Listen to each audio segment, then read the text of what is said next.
Hey friends, it's Jimmy here with a quick reminder to like and subscribe and hit the notification bell and turn on all notifications. Also, before we start, make sure to drop a quick comment saying where you're watching from or what you're doing. On March 5th, 1974, 17-year-old Amy Billig left her home in Coconut Grove, Florida, to meet her father at his art gallery about a mile away. She often hitchhiked around the neighborhood, as was the style at the time, and that afternoon she stood by the roadside with her thumb out on the highway. Witnesses saw Amy getting into a vehicle, but she never arrived at her father's gallery and never met her friends for lunch as planned. The high school senior simply vanished without a trace, turning an ordinary day into one of Florida's most haunting, unsolved mysteries. When Amy failed to return home that evening, her mother, Susan Billig, immediately knew something was wrong. Amy had phoned earlier to say she'd be back after meeting her dad, so the family quickly reported her missing. At first, police hesitated to act, suggesting the teenager might turn up by morning. But by March 6th, a full investigation was launched. With no sign of Amy locally, a surprising clue surfaced on March 18th. Her camera was found near a highway exit, 250 miles north of Miami. The film inside yielded only one hazy photo, a light-colored pickup truck by a vine-covered wall, and no clear evidence. Investigators couldn't trace the truck or the location in the picture. Desperate for leads, her parents blanketed South Florida with missing person flyers, hired a private investigator, and held press conferences to keep Amy's story in the public eye. Despite extensive media coverage and community fundraisers to aid the search, weeks passed with no breakthrough. Early in the investigation, a disturbing theory took shape. Amy may have been abducted by an outlaw biker gang passing through the area. On the very day Amy disappeared, two notorious biker clubs, the Outlaws and the Pagans, had been traveling through Coconut Grove en route to a bike rally in Daytona Beach. Multiple tips and sightings soon tied Amy's fate to these gangs. A woman calling herself Susan Johnson phoned to claim Amy was taken by the Outlaws and had been seen with bikers in Daytona. Indeed, the Outlaws had ridden through Miami that day. Susan Billig even met with a couple of bikers, who initially vowed to help. However, as she kept digging, these same bikers later told her to stop looking further, fueling fears of a cover-up within the biker world. Also, telling a grieving mother looking for her daughter to stop looking at the bikers clearly just raised more suspicion. As they say, you only take flak when you're flying over the target. Credible sightings of Amy with bikers continued to emerge as time went on. In Orlando, a convenience store manager insisted he saw Amy come in with a biker group to buy vegetarian soup. This was a detail that gave Susan hope, since Amy was a vegetarian, and that fact wasn't public knowledge. The strongest lead came from within another gang. In late 1975, Paul Branch, a member of the Pagans, contacted Susan after seeing Amy's photo in a newspaper. Branch claimed he had kept Amy for a time after obtaining her from another biker, and he even described a hidden 2-inch scar on her abdomen from an appendectomy. This private detail convinced Susan that Branch had truly encountered her daughter. Disturbingly, the details suggest that she was trafficked between the bikers. For reasons that are unclear, Branch promised to help get Amy back, but his leads only sent Susan on wild goose chases. At one arranged rendezvous in Tulsa, Branch promised to bring Amy back to her family. However, he was never able to produce her, and he later claimed other bikers attacked him for cooperating. Branch subsequently cut off all communications with the family, but keep him in the back of your mind, because he's going to play another major role decades later. Despite these frustrations, both the family and police saw a biker gang abduction as the most plausible explanation for Amy's disappearance. Over the years, Amy's loved ones endured numerous hoaxes and false leads that compounded their ordeal. 16 days after Amy vanished, The Billigs received a phone call from someone claiming to have kidnapped her, demanding $30,000 ransom. The caller even let a girl scream in the background, making Susan believe for a moment that her daughter was alive. A drop-off was arranged at a Miami Beach hotel, but it turned out to be an extortion scam by 16-year-old twin boys with no connection to Amy. Unfortunately, this incident would be a harmless prank in comparison to the sinister activities of the next individual. For 21 years, Susan Billig was tormented by a man who repeatedly phoned her, claiming he had Amy, and graphically describing supposed acts he did to her. Disturbingly, he would be actively engaging with himself while tormenting Susan, while she would try to record every detail he gave. This caller, who gave the name Johnson, would taunt Susan for years, often calling from untraceable payphones and keeping her in constant anguish. The family couldn't change their phone number because they wanted Amy to be able to call home if she escaped from her captors.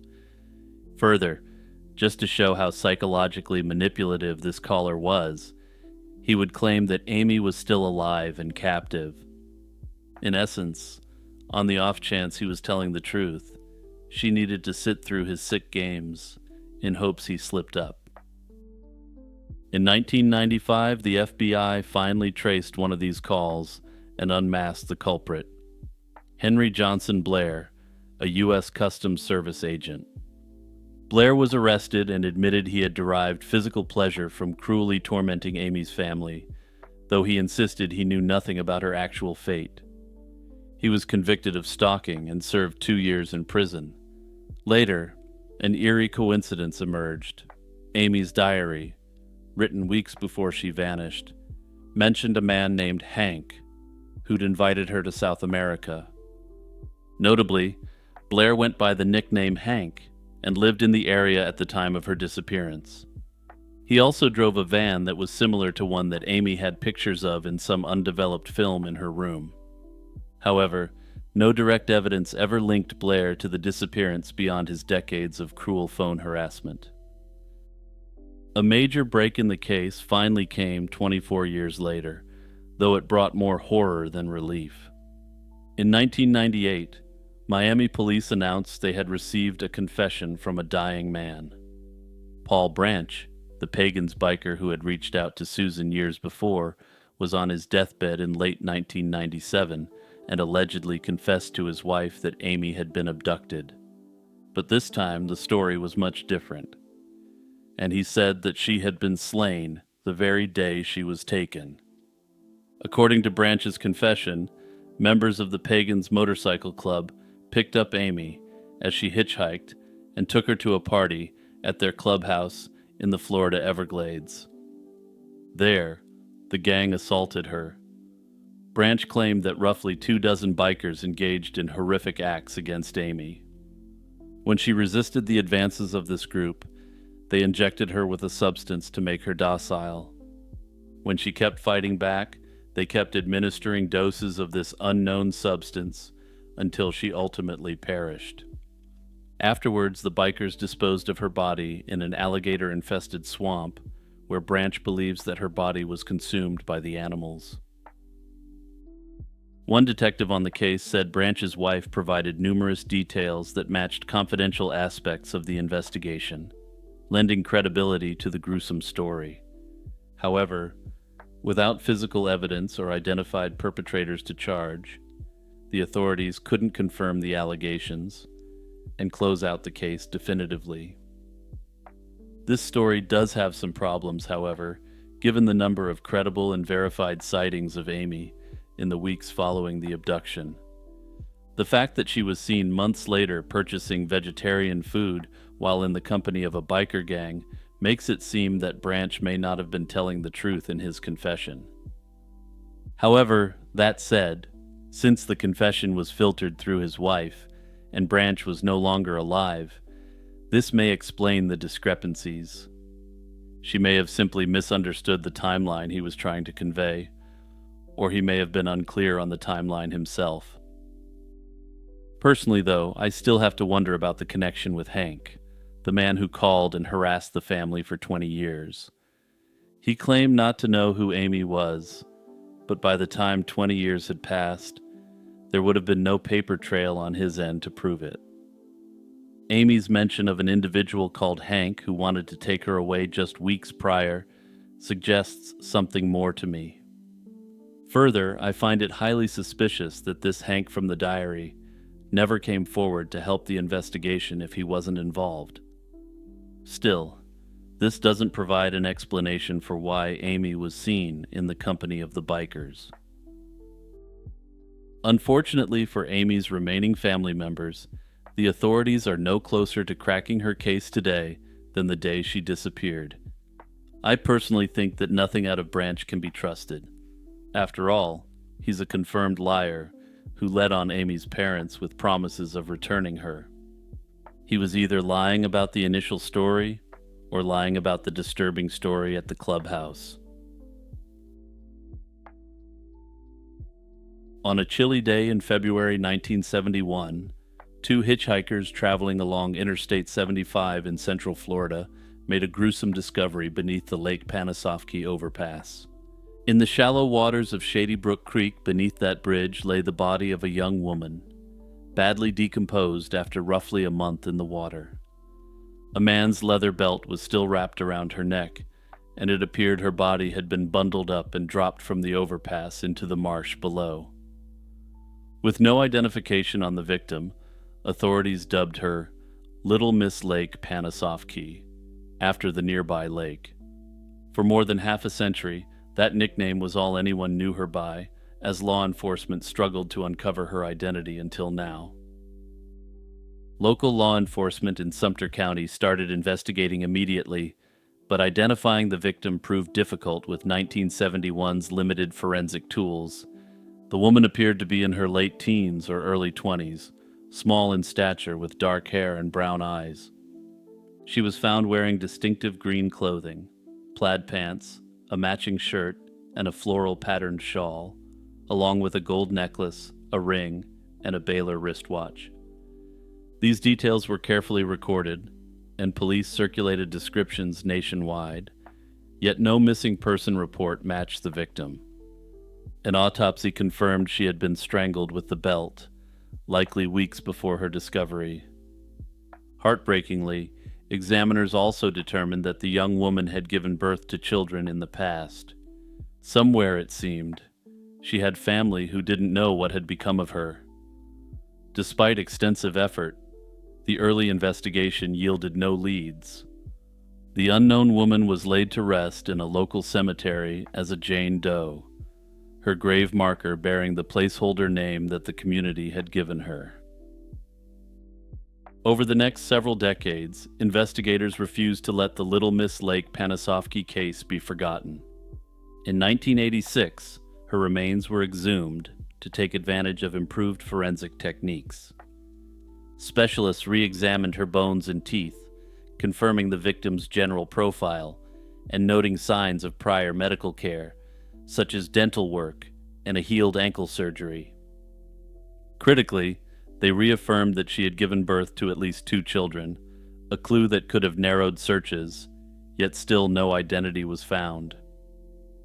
In 1992, the case was featured on the show Unsolved Mysteries, bringing national attention to the story. For those of you who are unaware of what a cultural phenomenon this show was at the time, the first run of an episode would be watched by 10 million households in North America. Tips came in and police compared countless missing persons cases, but no match emerged. Incredibly, at least one family member watched the Unsolved Mysteries episode without realizing it was about their missing relative. In 2006, they submitted the victim's fingerprints to the FBI's national database, hoping she might have a record, but no hits turned up at the time.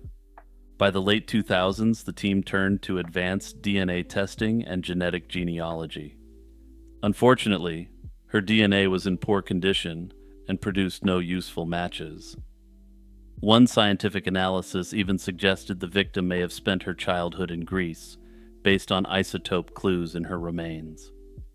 This led investigators down a frustrating false trail, theorizing she could have been a recent immigrant.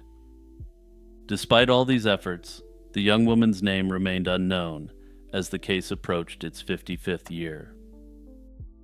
Then the breakthrough finally came in 2025, not from genetic genealogy, but from fingerprints. The Sumter County Sheriff's Office had acquired a cutting-edge fingerprint matching system that uses artificial intelligence to compare degraded fingerprints to complete copies. In October 2025, the system returned a stunning result, a match to fingerprints from a 1970 arrest in Hillsborough County, Florida. After 54 years, Little Miss Lake Panisofsky suddenly had a name. The arrest record identified her as Cookie Rowan, who had been booked in 1970 on a minor charge involving a bad check. Investigators quickly confirmed that the fingerprints and all other details matched the long unidentified victim. In late October 2025, Sheriff Patrick Breeden announced that the mystery of her identity was solved. At a press conference, Sheriff Breeden declared that Little Miss Lake Panisofsky finally had a name, as he revealed Cookie's identity to the world.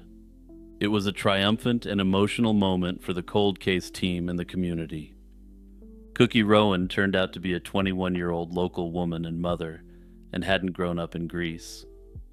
Tellingly, she had never even been reported missing back in 1971, a fact that helps explain why identification was so difficult. Ironically, the key to identifying her had been in law enforcement files for years. Her fingerprints were uploaded to the FBI database in 2013, long after the initial search. However, until this new cutting-edge technology could compare the degraded fingerprint from her body to the perfect print taken by the cops, the connection couldn't be made. And honestly, it's kind of interesting to see ultra-high-tech forensic solutions that don't involve forensic genetic genealogy once in a while. Once her identity was confirmed, a fuller picture of Cookie Rowan emerged. She was born and raised in the United States, and had never even been to Greece, proving that isotope analysis can be problematic. By age 21, Cookie was the mother of 2 young children. She lived in the Tampa area and had married Charles Emery Rowan. However, Cookie's personal life was troubled. Her marriage was reportedly tumultuous, and she had separated from her husband shortly before she disappeared. The exact circumstances around her disappearance are still hazy. Those close to her may not have realized she was truly missing, and some have speculated that a narrative may have been spun by the perpetrator that she abandoned her children. Her now grown children and other relatives finally learned what happened to their long-lost mother. In a public statement, the family expressed deep gratitude to the investigators and the community who never gave up. Identifying Cookie answered the biggest question in the Lake Panisofsky case, but the mystery isn't entirely over. Investigators also identified a person of interest in her slaying: her estranged husband, Charles Emery Rowan. Emery Rowan would have been 85 years old in 2025, and he died in 2015, taking any secrets he had to the grave. While he can never be formally charged or interrogated, detectives suspect he may have been involved in Cookie's death given the circumstances and their history together. The case remains open as an active investigation, with authorities continuing to gather information about Cookie's final days and anyone who might have been responsible. Personally, I hope the authorities keep digging on this one, since while there is an incredibly obvious suspect, the details of her disappearance are presently unknown. For instance, it's always possible that Cookie had entered into a new relationship after the separation, and this completely unknown person may be responsible. That said, though, I think the most obvious explanation is likely that her former spouse did it and then claimed she left the state and abandoned her children. This may be why her own family members never ended up bringing her case to the authorities. Picture yourself alone in a room. Suddenly you feel a hand on your face. It's stroking your forehead, then scratching you. You look around, and the hand is your own. You try to pull it away, but it resists. A few hours later, it grabs your throat. Your left hand is trying to strangle you, and you need to fight it off with your right hand. This isn't a scene from a horror flick. It's the lived reality for individuals with alien hand syndrome, one of the most unsettling conditions in all of neurology.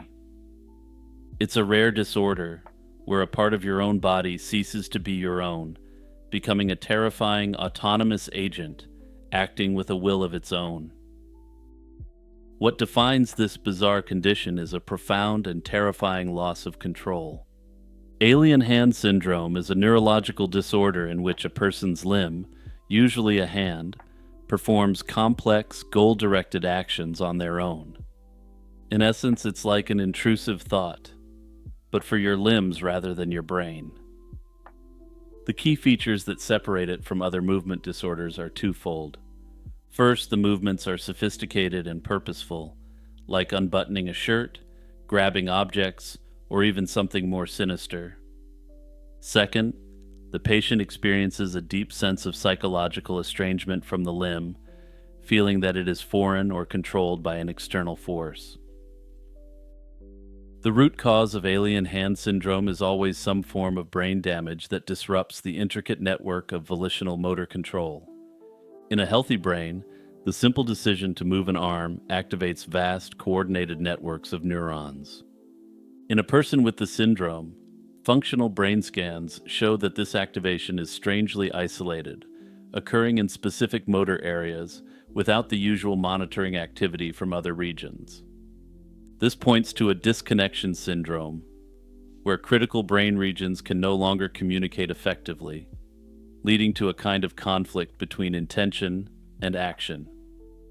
The damage typically occurs in one of three key areas. The first is the corpus callosum, the massive bundle of nerve fibers that acts as a bridge between the brain's left and right hemispheres. The second is the frontal lobe, which is essential for planning, decision-making, and initiating voluntary movements. The third is the parietal lobe, responsible for integrating sensory information and creating our internal map of our body and space. Damage to these communication hubs reveals a profound truth. Our sense of being a single, unified agent isn't a given. It's an emergent property, a fragile harmony created by the constant, high-speed dialogue between different parts of the brain. When that dialogue is severed, the self can fracture. This neurological damage gives rise to distinct clinical variations of the syndrome, each linked to the specific location of the brain damage. The frontal variant is often characterized by compulsive and impulsive actions of the dominant hand. The hand might involuntarily grope for nearby objects or reflexively grasp tools, with the person finding it incredibly difficult to let go. In this form, patients are typically aware that the rogue limb is their own, but they feel powerless to inhibit its impulsive actions. The callosal variant is the classic presentation of conflict, where the two hands seem to be acting opposed to one another. This typically affects the non-dominant hand and is a direct result of damage to the corpus callosum, severing the communication lines between the two hemispheres. Perhaps the most bizarre form is the posterior variant. This type is linked to damage in the parietal lobe and is characterized by strange, levitating movements of the arm and a profound denial of ownership of the limb. The movements are often less purposeful, more like aimless waving or posturing. One study documented a 77-year-old woman experienced this after strokes in both parietal lobes, watching in terror as her left hand began stroking her face and hair of its own accord. Within the scientific literature, there's a subtle but important distinction that often gets lost in popular explanations of the syndrome. An anarchic hand describes a limb that performs unintended, goal-directed movements, but the patient never denies that the hand is their own. They experience a loss of agency, the feeling of being in control, but not a loss of ownership. They might be frustrated and believe their hand won't listen, but they recognize the hand as part of their body. A true alien hand, by contrast, involves the core feeling of non-belonging. Here the patient experiences a loss of ownership, feeling the limb is foreign or attached to them by mistake. For people living this syndrome, they come to believe that the limb itself is essentially a foreign object grafted onto their body. Living with this internal stranger is a daily struggle that is frustrating, frightening, and deeply isolating. Patients report high levels of anxiety, depression, and paranoia as they can no longer trust a part of their own body. At present, further research on alien hand syndrome is needed to clarify its underlying neural mechanisms and improve treatment. Although current evidence links the syndrome to lesions in the corpus callosum, frontal, or parietal lobes, the precise pathways responsible remain poorly understood. Essentially, at present, scientists have discovered the why of this medical mystery, but not the how. Marlene Santana was just 3 days old when she was forcibly abducted from her mother's arms in Brooklyn, New York, on October 21st, 1985. The kidnapping occurred outside Brookdale Hospital as Marlene's mother was leaving the maternity ward to take her newborn daughter home. Moments earlier, Marlene's mother, 23-year-old Francesca Santana, had encountered an unfamiliar woman near the nursery. This woman openly admired her baby, calling little Marlene, quote, the prettiest and most quiet infant there. Francesca appreciated the kind words and had no reason to suspect the stranger's intentions. She could not have imagined that this same woman would soon turn a joyful day into a nightmare.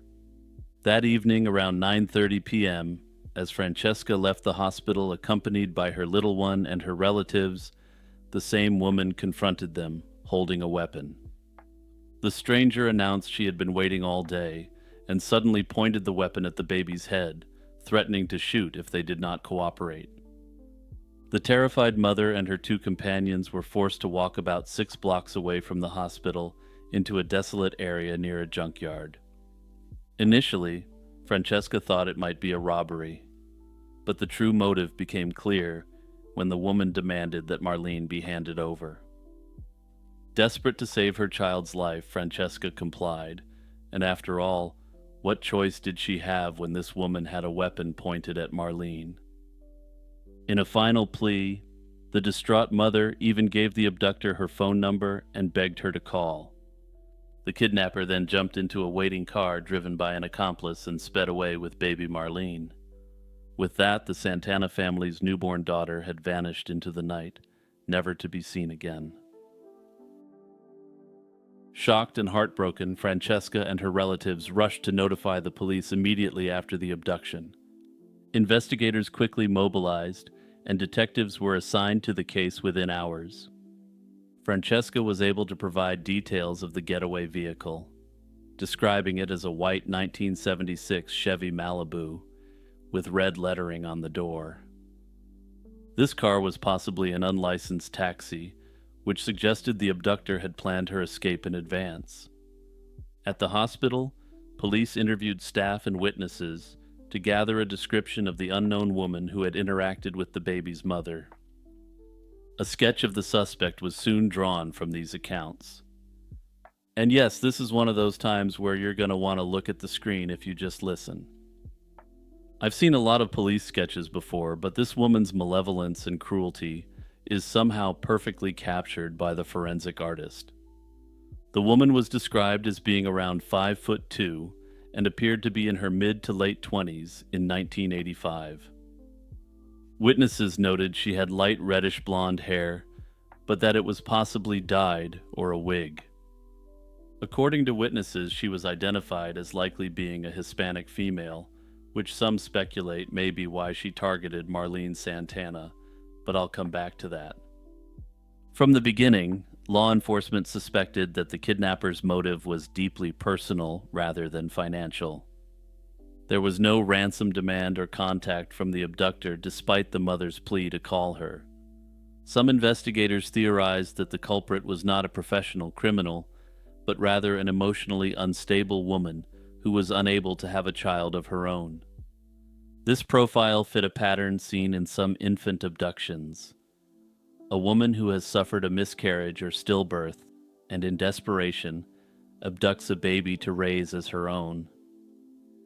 Because in these cases the woman was already pregnant, the woman can simply register the abducted baby as her own, claiming that she gave birth at home. Notably, some have speculated that the mysterious woman may have abducted Marlene because she looked like she could plausibly be her own baby. Detectives pursued this angle by checking hospital records and investigating women in the area who had recently lost a baby or suffered a miscarriage. Despite these efforts, no viable suspect was identified. The trail was frustratingly cold, with the abductor having vanished without leaving clear clues to her identity. I do have to question how this woman had access to the maternity ward without leaving some form of identification with staff. But that said, I suppose maternity wards are accustomed to having visitors come and go, and security and privacy regulations in the 80s were different beasts than they are today.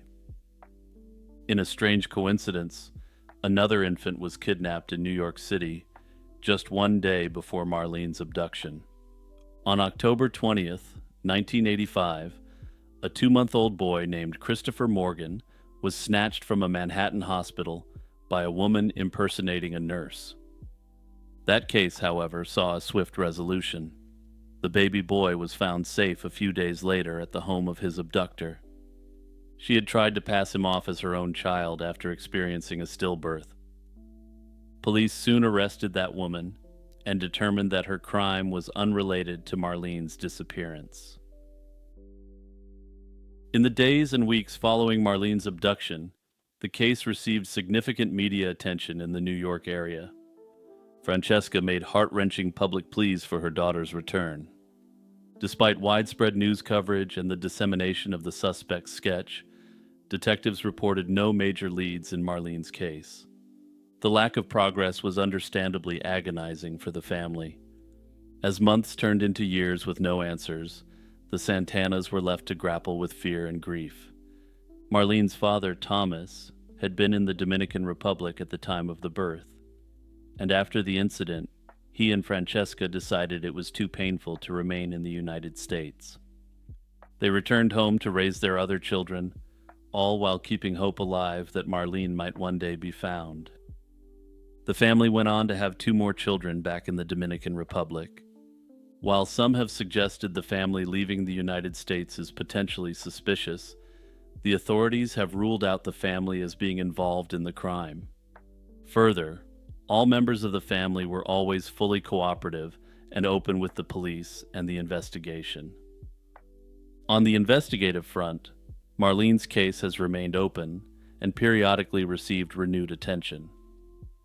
The way I personally found out about this case was through an old segment on Unsolved Mysteries, and like many, the case has always stuck with me given the horror of it. This segment initially aired in January 1989 and was periodically re-aired over the following decades before making its way onto streaming services. This segment has led to hundreds of leads over the years, but none have panned out. Agencies have released age-progressed images to show what Marlene might look like as she grew older.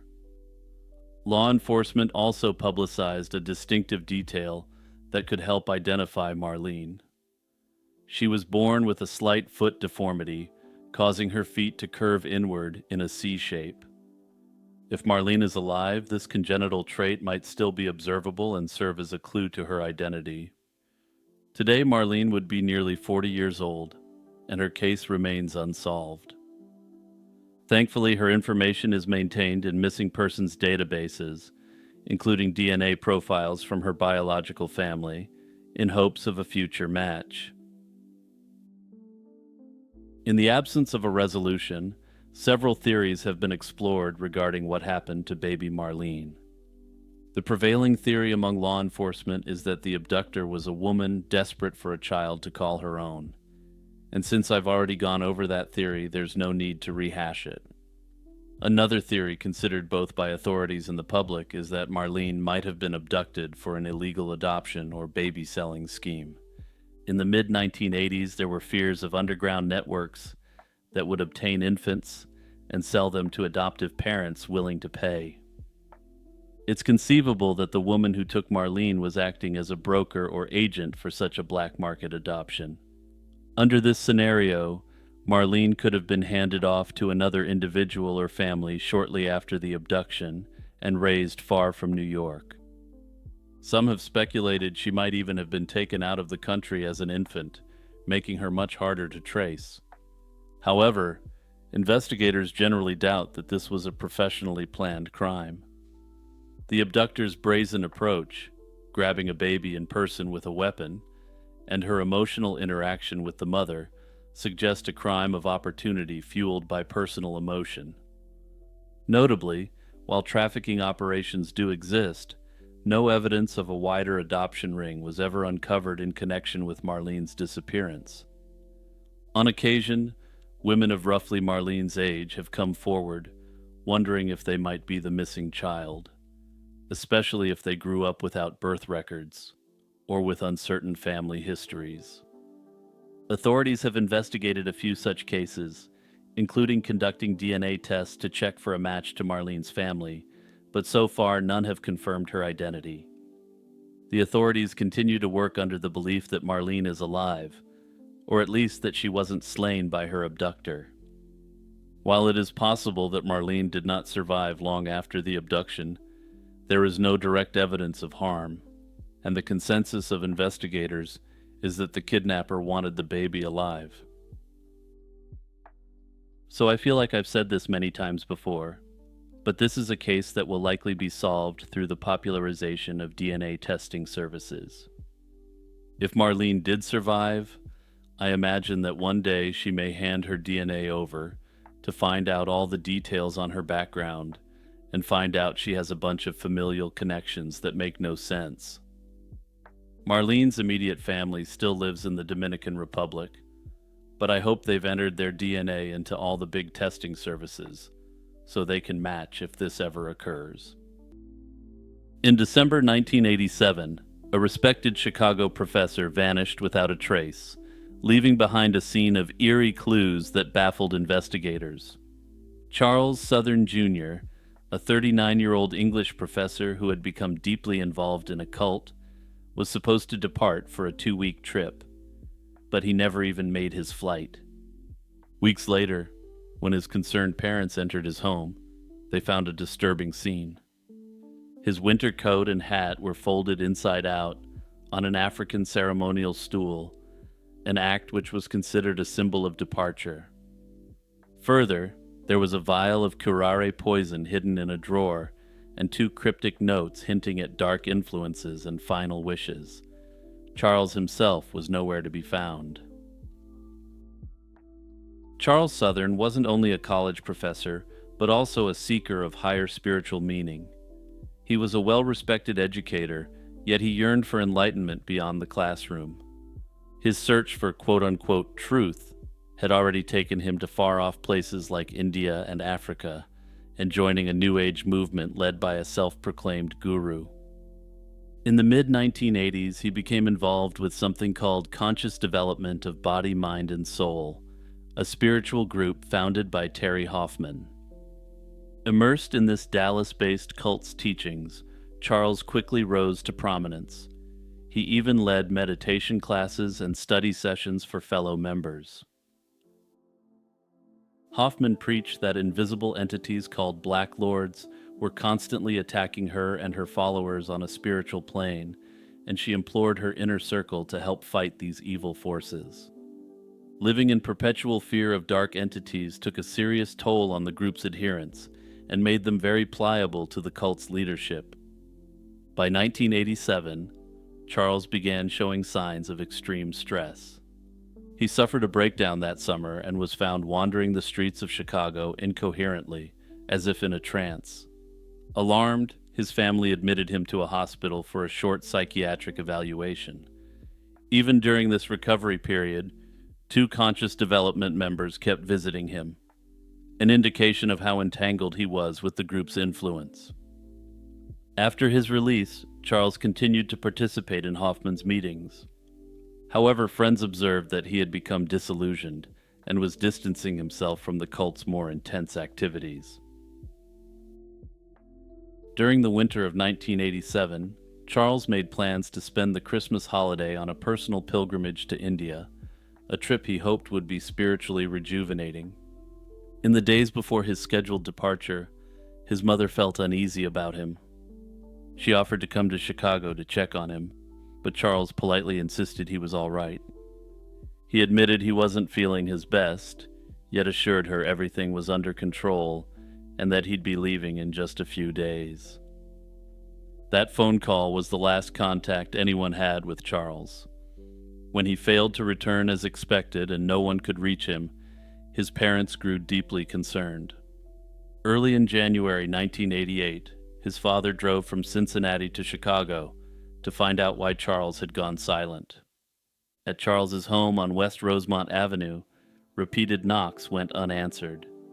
Fearing the worst, his parents eventually forced their way inside, where their nagging worry quickly turned to outright fear. It was immediately clear that Charles had never left on his trip at all, and his passport was found inside with no new stamps, proving he never embarked on the journey. What his parents discovered throughout the house next only deepened the nightmare. Inside the quiet home, several bizarre clues seemed to tell a dark story. In the living room, Charles's dress coat and hat were neatly folded inside out on a wooden stool from Nigeria. Only later would the family learn that this arrangement was a traditional Nigerian symbol of death, as if someone had performed a ritual to announce Charles's demise. In a bedroom drawer, they found a vial of an unknown substance resembling the poison curare. This is a rare toxin that can cause paralysis, and is not something one would casually keep around. Finally, two handwritten notes were left behind on a table. Though barely legible, one note hinted that Charles had come under some bad influence that he was trying to fight off. The other appeared to be a last will, naming Terry Hoffman as the executor of his estate. This meant Charles had effectively put the leader of his cult in charge of all his affairs. There were no signs of physical violence or struggle anywhere on the property, but these unsettling items strongly suggested that his disappearance was the result of something sinister. With their son missing and only these cryptic remnants as evidence, Charles's distraught family alerted the authorities, and an intensive investigation began. Given the strange circumstances and the explicit reference to Terry Hoffman in Charles's final note, suspicion immediately fell on the cult leader. Hoffman steadfastly denied having any involvement in Charles's fate. However, detectives familiar with her organization were quick to point out an alarming pattern surrounding Hoffman. Over the preceding decade, a number of people in Terry Hoffman's orbit had died under unusual circumstances.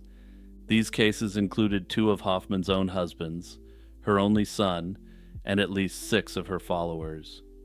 In more than half of these instances, Hoffman turned out to be the beneficiary of the victim's life insurance policies, or was willed substantial assets like houses, cash, and jewelry. Charles Southern's disappearance fit this disturbing pattern. Here was a follower who had apparently drafted a will in Terry's favor and then vanished without explanation. Authorities in Texas had already been investigating Hoffman for possible undue influence over her followers. That said, building a criminal case was challenging with no concrete proof of foul play, and these individuals under her control were mentally competent adults. Ultimately, Terry Hoffman was never charged in connection with Charles's case or any of the suspicious deaths. The only legal repercussions she faced were unrelated. In 1994, Hoffman was convicted of bankruptcy fraud and served 16 months in prison. Ironically, She later wrote a book on spiritually based personal finance under a pseudonym where she taught readers how to tap into their, quote, money force. She continued to maintain her innocence regarding the incidents surrounding her and lived freely until her own death in 2015 at age 77. Almost 40 years have now passed since Charles Southern vanished, and his fate is still just as unknown today as it was back then. Some who follow the case wonder if Charles had another mental breakdown and simply walked away from his life. Others speculate that he ended it on his own terms, given his fragile psychological state in the months prior. However, many others firmly believe he met a darker end orchestrated by someone within the cult. Whatever the case, it seems clear to me that Terry Hoffman took advantage of someone who was in a bad state mentally and then fed the paranoia. That said, I tend to believe that Charles would have been much more likely to stage the scene in the way it was done up, rather than one of the cultists. On a warm August evening in 2010, 30-year-old Ben McDaniel slipped into the clear waters of Vortex Spring in Florida for a solo cave dive. As dusk fell, he swam toward a submerged passage blocked by a metal grate, passing a Grim Reaper sign that cautioned divers nothing beyond was worth dying for. Despite lacking cave diving certification, Ben pushed past the gate into the cave's depths. He never returned to the surface. Extensive searches of the underwater labyrinth found no trace of him, and even 15 years later, his fate remains unknown. Ben McDaniel loved scuba diving from a young age, but by his late 20s, a string of personal setbacks had upended his life. Ben grew up in Tennessee, where he started diving as a teenager and even ran a successful construction business for a time. But in the late 2000s, he endured a painful divorce and the collapse of that business, which left him with tens of thousands of dollars in debt to the IRS. Worse, in 2008, his younger brother died suddenly at age 22, a tragedy that devastated Ben and left him grief-stricken. In 2010, hoping to help him heal, Ben's parents invited him to take an extended break at their beach house on the Florida Panhandle. Ben relocated to Santa Rosa Beach with his dog and soon became a regular at Vortex Spring, a popular freshwater dive site about an hour away. Immersing himself in daily dives, he told friends he was mapping the spring's underwater cave system and working toward becoming a certified dive instructor. Although he didn't have the required certification to go into the caves, Ben reportedly pushed the limits by exploring the Vortex Spring Cave whenever he could. On August 18, 2010, Ben spent much of the day scuba diving at Vortex Spring and updating his dive log with observations. That evening, he spoke by phone with his mom, then geared up for one last dive just before sunset. As Ben descended into the spring, 2 employees noticed him heading toward the cave entrance. They knew Ben as an avid visitor and suspected he was intent on venturing into the off-limits section of the cave.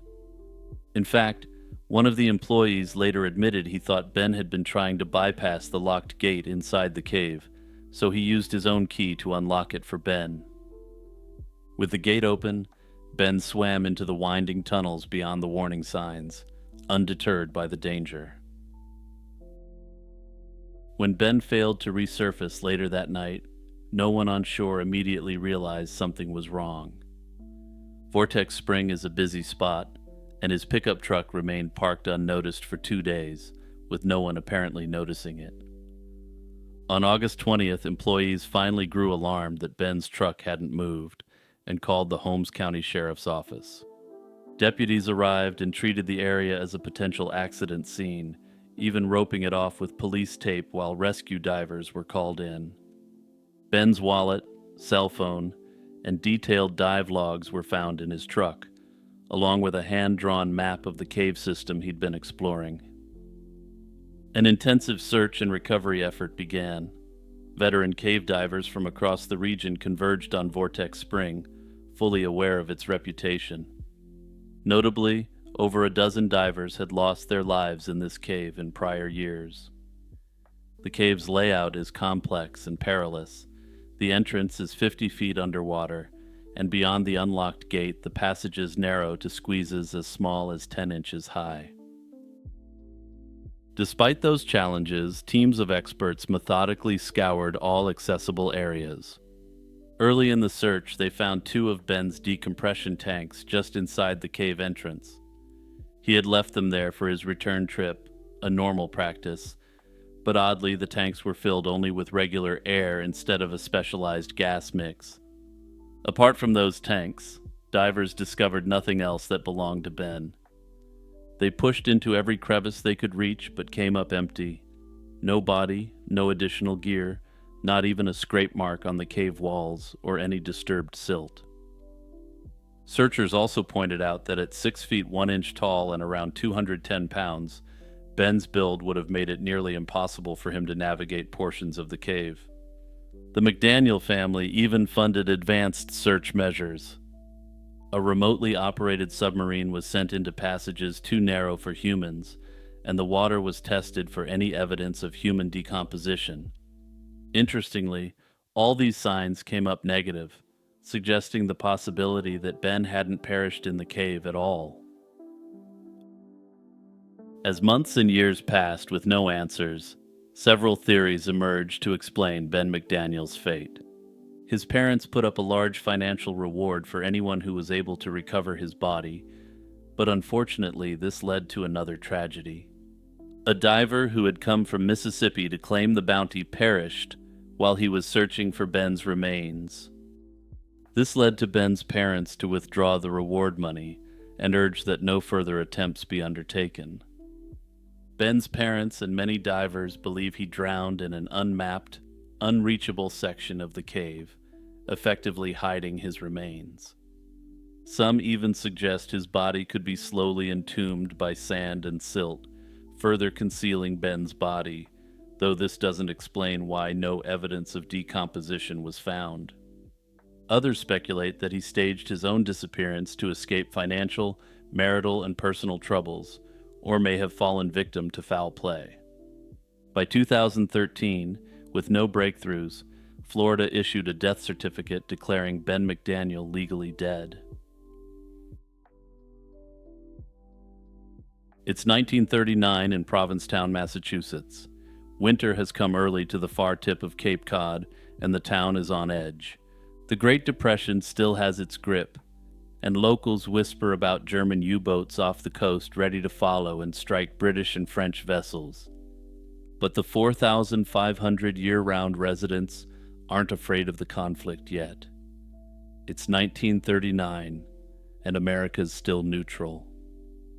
They're afraid of something else, something that bounds down the dark alleyways off Commercial Street, laughing. It's 8 feet tall, wears a black cloak, and has glowing silver eyes. History would know it as the Black Flash of Provincetown.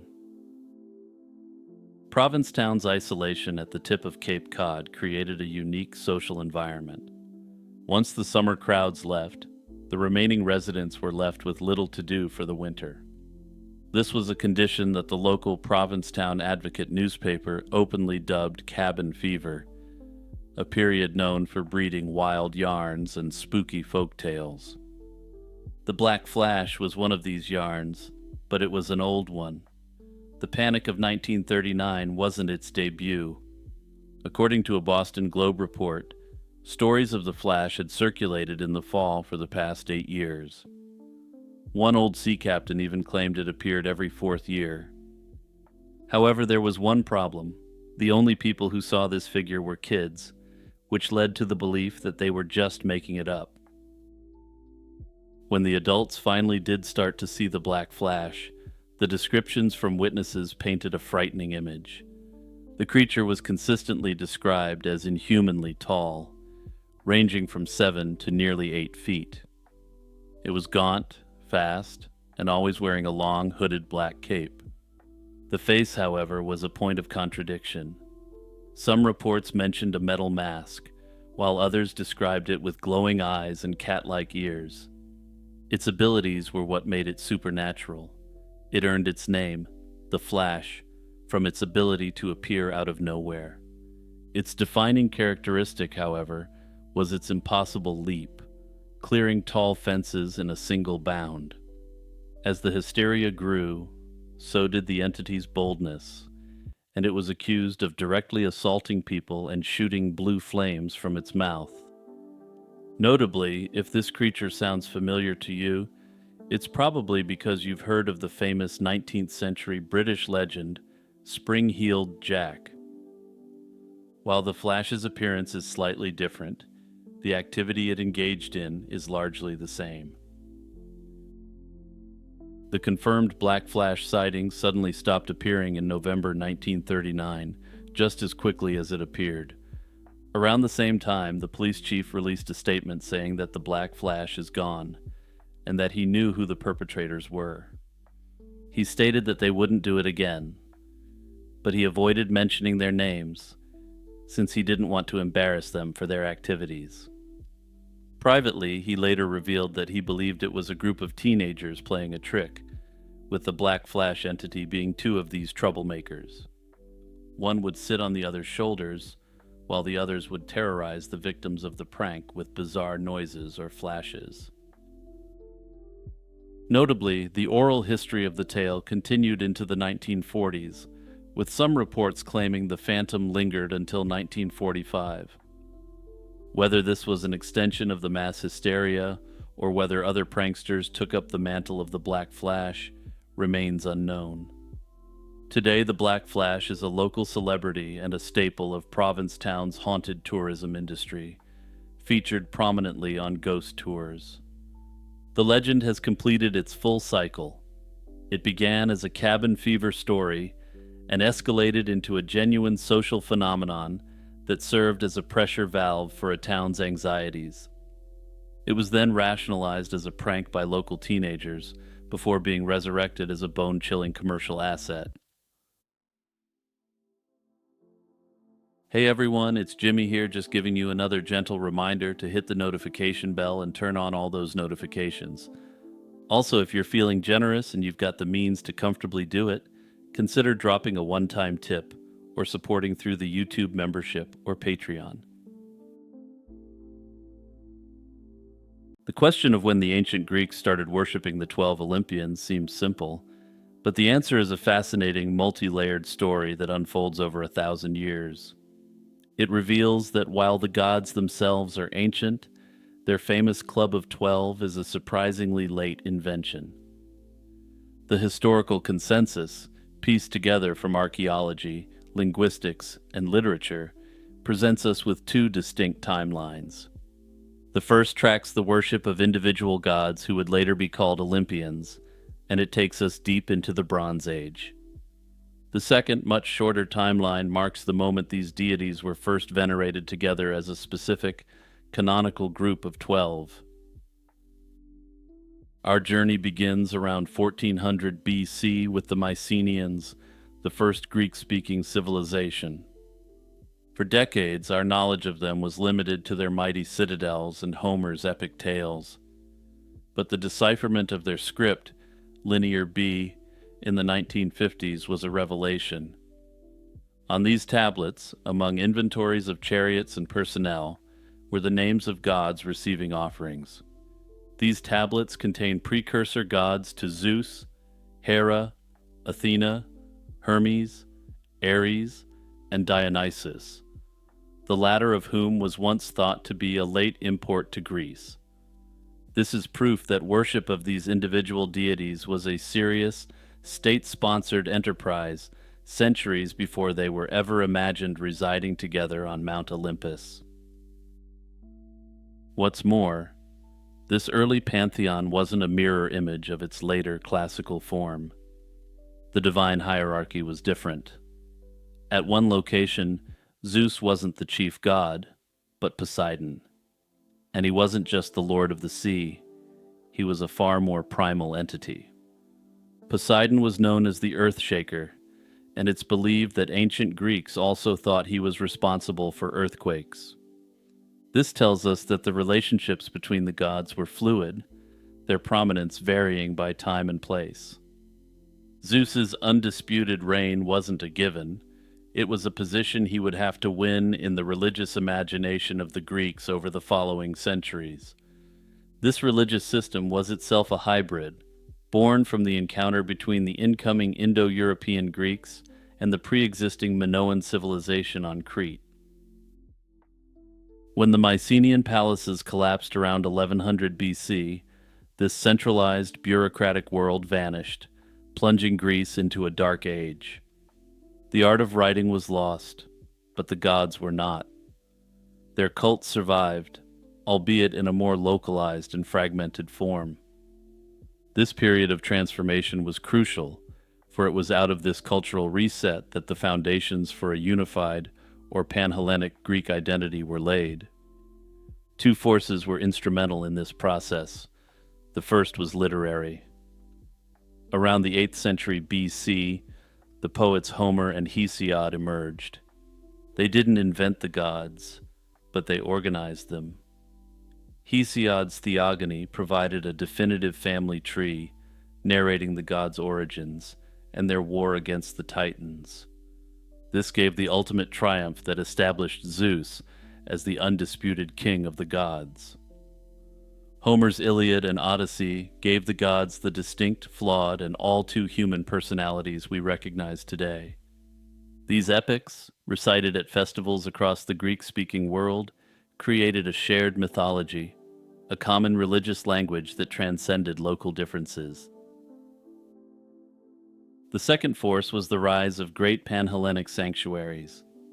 At Olympia, a site with religious activity stretching back into the Bronze Age, the Olympic Games were established in 776 BC to honor Zeus, making it the center of his worship. At Delphi, a sanctuary was dedicated to Apollo around 800 BC, and this site became home to the most powerful oracle in the ancient world. These sites became centers of a common faith, physical places where the myths codified by the poets were monumentalized in stone and celebrated by all Greeks. The myths gave meaning to the sanctuaries, and the sanctuaries lent authority to the myths. Yet, even with this growing Panhellenism, there was still no formal concept of the 12. That final step came relatively late. The first concrete evidence for a cult of the 12 appears in Athens around 522 BC. This was with the establishment of the Altar of the 12 Gods in the city's central agora. This act, likely a political move by the ruling class, created a civic and religious focal point for the developing city-state.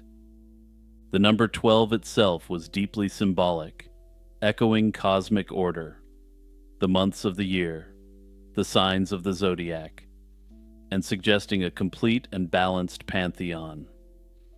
But this group was never perfectly rigid, and the list of members could vary, with Hestia, the goddess of the hearth, often being swapped out for the more dynamic Dionysus.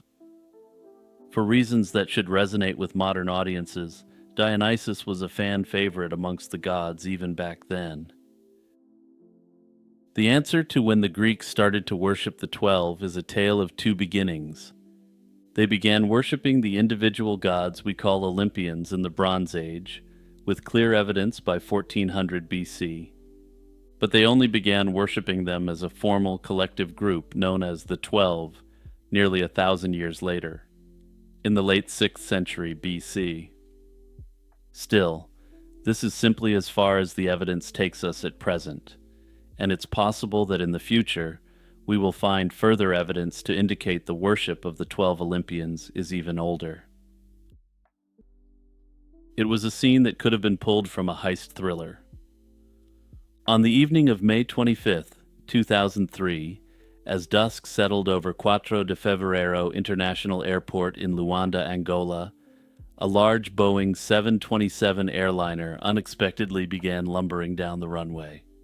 There were no lights on the aircraft and no communication with the control tower. Air traffic controllers watched in disbelief, as the unregistered jet picked up speed.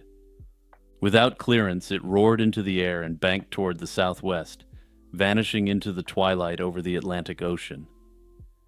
In the cockpit, by most accounts, were two men, an American aviation engineer and a Congolese mechanic, neither of whom was fully qualified to fly that plane. The Boeing 727 and the men on board have never been seen again.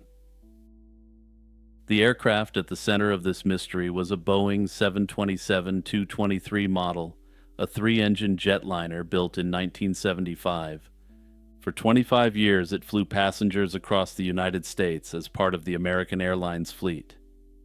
By 2001, the aging 727 was retired from commercial service. A Miami-based company called Aerospace Sales and Leasing, led by businessman Maury Joseph, acquired the plane, seeing opportunity in its remaining value. The jet, still bearing its faded American Airlines livery of unpolished silver skin with blue, white, and red stripes, was reconfigured for a new life. All the passenger seats were stripped out of its cabin, and it was outfitted with large fuel tanks, essentially converting it into a flying fuel tanker. The plan was to use the 727 to ferry diesel fuel to remote diamond mining operations in Angola, a country where ground transport was perilous after decades of civil war.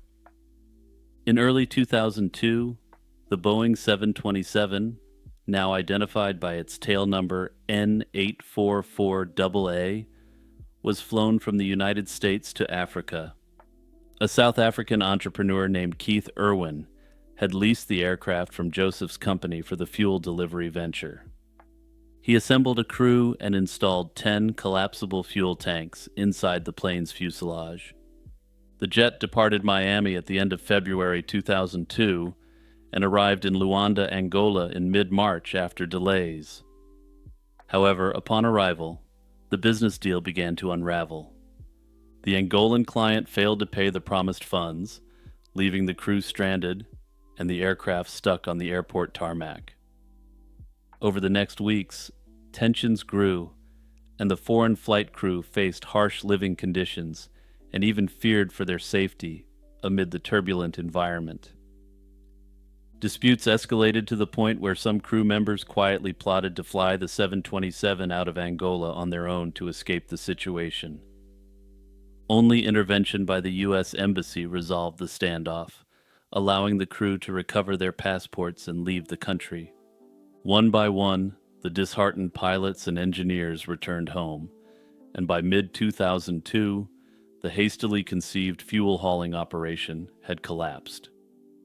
What remained was the airplane itself, abandoned at Luanda's airport with no flight crew and mounting debts. The once proud jetliner sat idle for over a year, one of a couple of derelict planes at the field. During those 14 months of inactivity, it accrued an eye-watering sum of over $4 million in parking fees and other charges. Weather and lack of maintenance took a toll on the 727's condition. By late 2002, its future was uncertain. The aircraft was essentially a hostage to unpaid bills and a failed venture. Maury Joseph, the owner, still had a stake in the plane and its valuable engines, and he wasn't ready to write it off. Joseph negotiated with authorities and sought a solution to either get the jet flying again or at least recoup his losses by selling its parts. By spring 2003, he had arranged for the 727 to be repaired, refueled, and flown out of Angola to be delivered to a new customer in South Africa. To carry out this plan, Joseph turned to a trusted contractor, an American man named Ben Padilla, to oversee the refurbishment and retrieval of the aircraft. Ben Padilla was the main figure on the ground in Angola, working to reclaim the 727. Padilla was a 50-year-old aircraft mechanic and certified flight engineer from Florida. He was no stranger to aviation challenges. He had years of experience maintaining and ferrying airplanes, including working in various African countries. Though Padilla had a private pilot's license, He wasn't qualified to fly a large jet airliner like the Boeing 727 as a captain. Still, he was resourceful and knowledgeable about this specific plane, and he had been involved with it during previous jobs for Maury Joseph.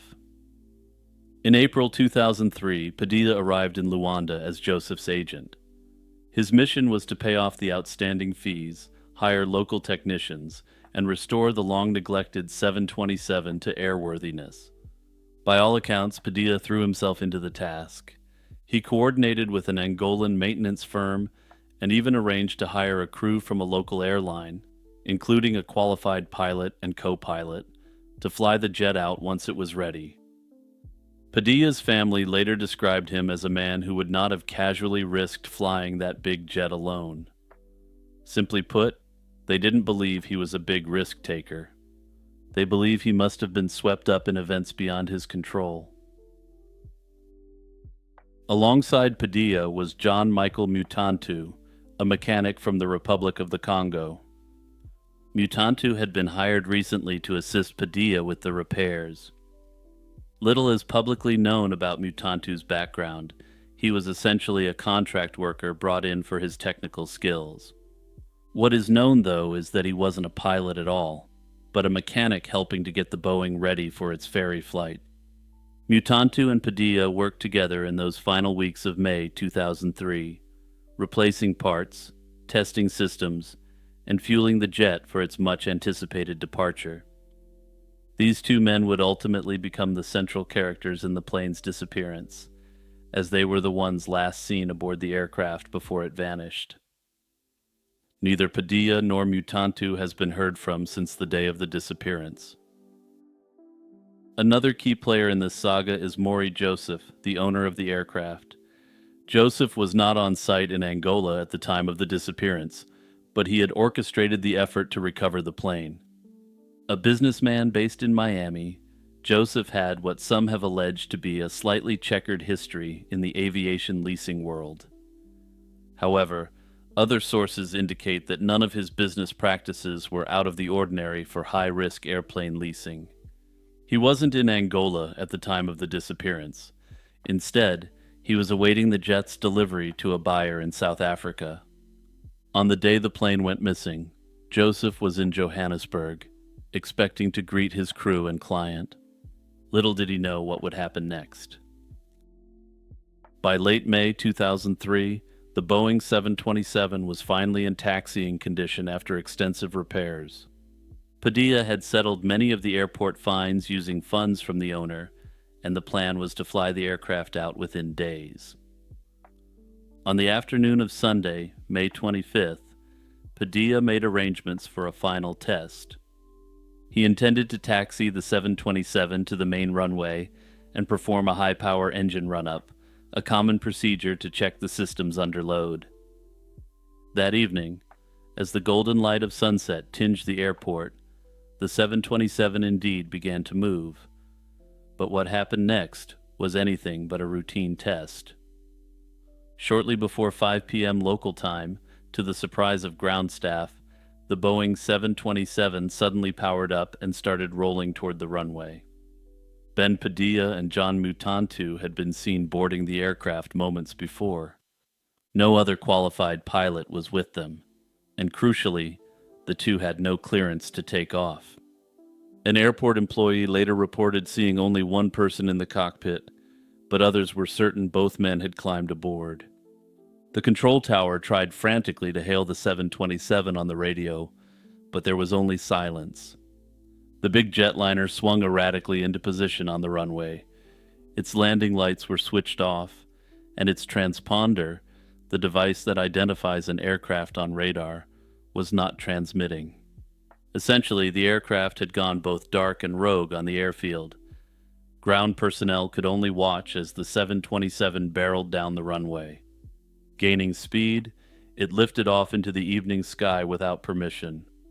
Tower controllers kept calling out to the plane with no response.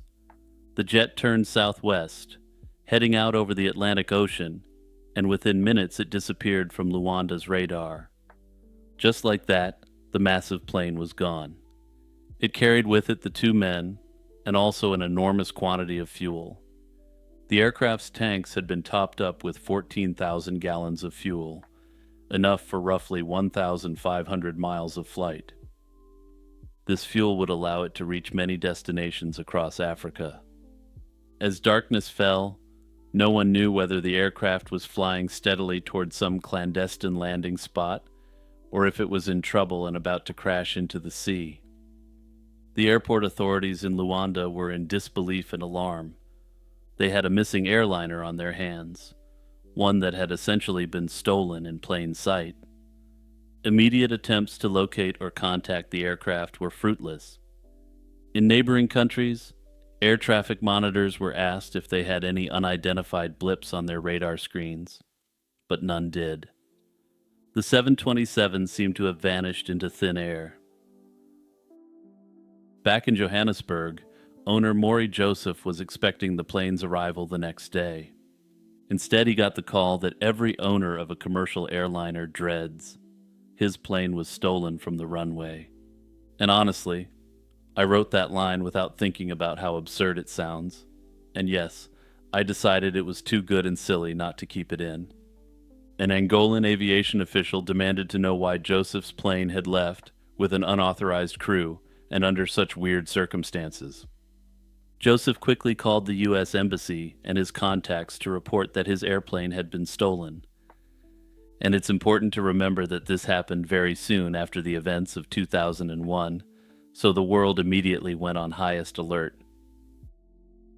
The disappearance of the Boeing from Angola triggered a global investigation and a whirlwind of speculation. In the hours and days after the plane went missing, American authorities, including the FBI, CIA, and State Department, worked alongside international agencies to track down any trace of the jet. If someone intended to use this plane as a weapon or for illegal activities, the clock was ticking. Intelligence analysts scanned satellite images for signs of a crash, perhaps an oil slick on the ocean or scorched earth in the African bush. Military surveillance teams considered the possibility of intercepting the rogue aircraft if it appeared on any radar. For a time, U.S. officials even contemplated moving fighter jets into positions in Africa, ready to respond if the 727 was spotted threatening any strategic targets. In those tense initial hours and days, it was as if a ghost plane was haunting the authorities' imaginations. Despite the intense search, no definitive sightings or wreckage were found. False leads cropped up. At one point, rumors suggested the aircraft might have crashed off the coast, or that it landed at an abandoned strip somewhere in Central Africa. In July 2003, about a month after the disappearance, a tantalizing report emerged from West Africa. A veteran pilot claimed to have spotted a mysteriously familiar Boeing 727 at an airport in Conakry, Guinea. The plane he saw had a new paint job and a Guinean registration number, but faintly visible on its tail were the telltale letters AA, the same last letters of the U.S. registration.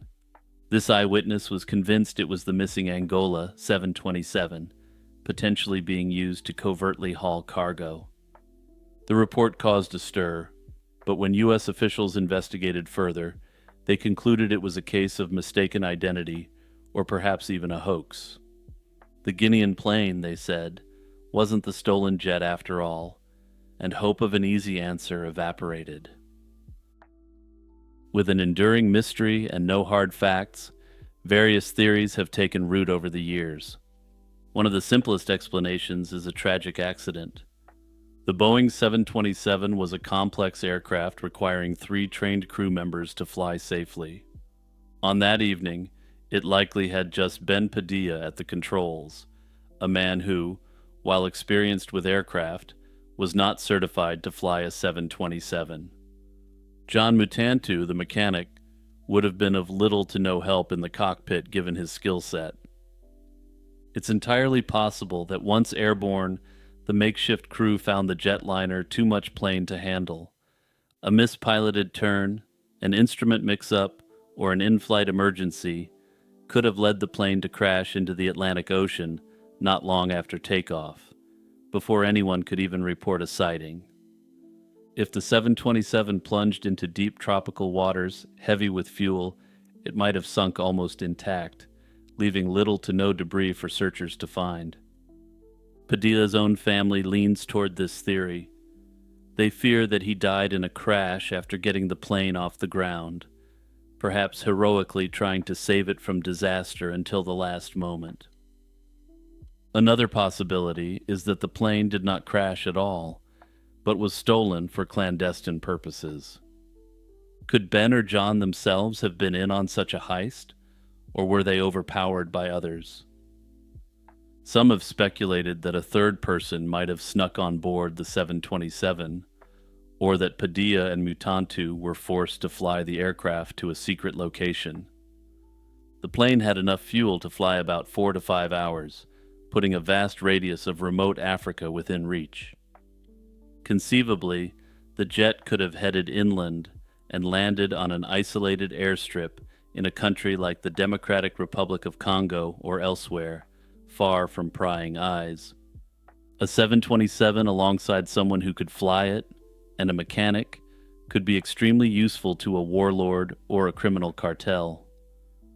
Under this theory, after the chaotic takeoff, the aircraft might have been flown to a prearranged hiding spot, its exterior quickly repainted and identity changed. It could have been stashed in a hangar or camouflaged at a remote airfield. Even today it might be out there somewhere, quietly rusting away or continuing to operate under a false identity. This idea sounds like the plot of a movie, but it's a scenario investigators considered seriously for a time. In the absence of answers, the fate of the Angola Boeing has remained one of aviation's great unsolved mysteries. The FBI formally closed its case in 2005, having turned up no leads that could definitively explain what happened. If you've spent any time online, you know that for a large portion of the population, the cat reigns supreme. It's a creature of memes, a furry companion sleeping on our keyboards, a domestic overlord demanding tribute in the form of treats. But this modern, pampered pet is the descendant of an animal that held a far more complex and paradoxical status in the ancient world. In the land of the pharaohs, the cat wasn't just a pet. It was a pest controller, a divine symbol, a cherished family member, and a legally protected citizen. In a strange and dark twist, the beloved feline was also a mass-produced commodity for the afterlife. The story of the cat in ancient Egypt is a journey from utilitarian hunter to holy icon, and it reveals the profound complexities of Egyptian society, religion, and commerce. It's a common belief that the Egyptians were the first to domesticate the cat, but the story actually begins elsewhere. The first steps toward the partnership between human and feline were taken not along the Nile, but in the Fertile Crescent of the Near East, around 10,000 years ago. As early humans transitioned from nomadic life to settled agriculture, they created a new kind of ecosystem. Their granaries, overflowing with the bounty of the harvest, became a paradise for rodents. This, in turn, attracted a stealthy, efficient predator, the local wildcat, known as Felis silvestris libica. Unlike dogs, which were likely actively domesticated by humans, cats seem to have domesticated themselves. They were drawn to human settlements by the promise of an easy meal, and early farmers quickly recognized their value. These felines were a living, purring form of pest control, protecting the vital food stores that were the very foundation of civilization. A mutually beneficial alliance was formed. Humans offered scraps and a degree of safety, and in return, the cats kept the granaries clear of vermin. But they did more than just hunt mice. In a land where venomous snakes and scorpions were a constant household threat, the cat was also a formidable protector. Its practical value was immediately apparent in the agrarian society of the Nile Valley. Early artistic evidence confirms this role. A tomb fresco from the 21st century BC shows a cat confronting a rodent, a clear celebration of its pest control prowess. Because cats entered human society on their own terms, retaining their independence and mysterious nature, they were never seen as mere servants. They were powerful, autonomous allies, and this perception of agency would become the bedrock for their incredible ascent to divinity. The cat's journey from the granary to the temple was a gradual one, built upon admiration for its unique qualities. The Egyptians saw in the cat a creature of compelling duality. It was a fierce hunter, yet a gentle, nurturing mother. It was elegant and graceful, yet capable of sudden, lethal speed. These were characteristics they associated with the divine. It's crucial to understand that the Egyptians didn't worship the cats themselves. Rather, they saw these animals as living, breathing vessels that the gods could choose to inhabit, earthly manifestations of divine power. While early feline deities existed, such as Mafdet, a protector against snakes, the cat became most famously associated with the goddess Bastet. Originally, Bastet was a formidable and dangerous deity depicted with the head of a lioness, much like the warrior goddess Sekhmet. In fact, the two were often seen as two sides of the same divine coin. Sekhmet represented the sun's scorching, destructive fury, while Bastet represented its gentle, life-giving warmth. As the domestic cat became a more common and beloved presence in Egyptian homes, Bastet's iconography softened. Around the 2nd millennium BC, her image transformed from the fearsome lioness into the familiar, elegant figure of a woman with the head of a domestic cat. This religious shift perfectly mirrored the cat's physical integration into the household. Bastet became the goddess of the home, fertility, joy, and the protector of women and children. She was a deity who could be understood by observing the family pet. Amulets bearing her image were worn for protection, especially during childbirth, bringing the power of a great goddess into the most intimate moments of life. Her cult reached its zenith at her sacred city of Bubastis in the Nile Delta. The Greek historian Herodotus, visiting in the 5th century, described her temple as a place of incredible beauty and the annual festival in her honor as the most joyous in all of Egypt. He wrote of barges packed with hundreds of thousands of pilgrims floating down the Nile, singing, dancing, and drinking wine in a massive, ecstatic celebration of this cat goddess. The cat's elevated status had profound real-world consequences, enshrined in both law and deeply held social custom. Throughout much of Egyptian history, the animal was protected by the state. Harming a cat was a serious crime, and slaying a cat even unintentionally would shorten your life significantly. The historian Diodorus Siculus, who visited Egypt in the 1st century BC, provided a stunning eyewitness account of this fervor. He described an incident where a Roman diplomat accidentally eliminated a cat. Despite the fact that Egypt was desperately trying to curry favor with the rising power of Rome, and even though the pharaoh himself sent officials to plead for the man's life, it was no use. An enraged mob gathered at the Roman's house, dragged him out, and eliminated him. This shocking event reveals that the reverence for cats wasn't just a doctrine of the priests, but a passionate grassroots belief that could even override political necessity. This devotion extended to the animal's death. Herodotus reported that when a family's pet cat died of natural causes, the entire household would enter a period of deep mourning. He even noted that they would shave off their eyebrows as a sign of their grief for their fallen cat. He also recounted the bizarre behavior of Egyptians during a house fire. He claimed they would neglect extinguishing the flames to form a human blockade to prevent a mother cat from going in to attempt to save her kittens in vain. Whether this is true, or just another one of Herodotus's stories, isn't known. The cat's sacred status was even weaponized, according to a later legend about the Battle of Pelusium in 525 BC. The story goes that the Persian king, Cambyses II, knowing of the Egyptians' devotion, had his soldiers carry cats and other sacred animals into battle.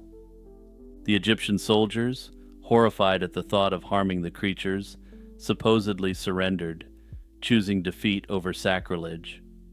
While likely an exaggeration, the tale underscores how deeply the cat's sanctity was ingrained in the Egyptian identity.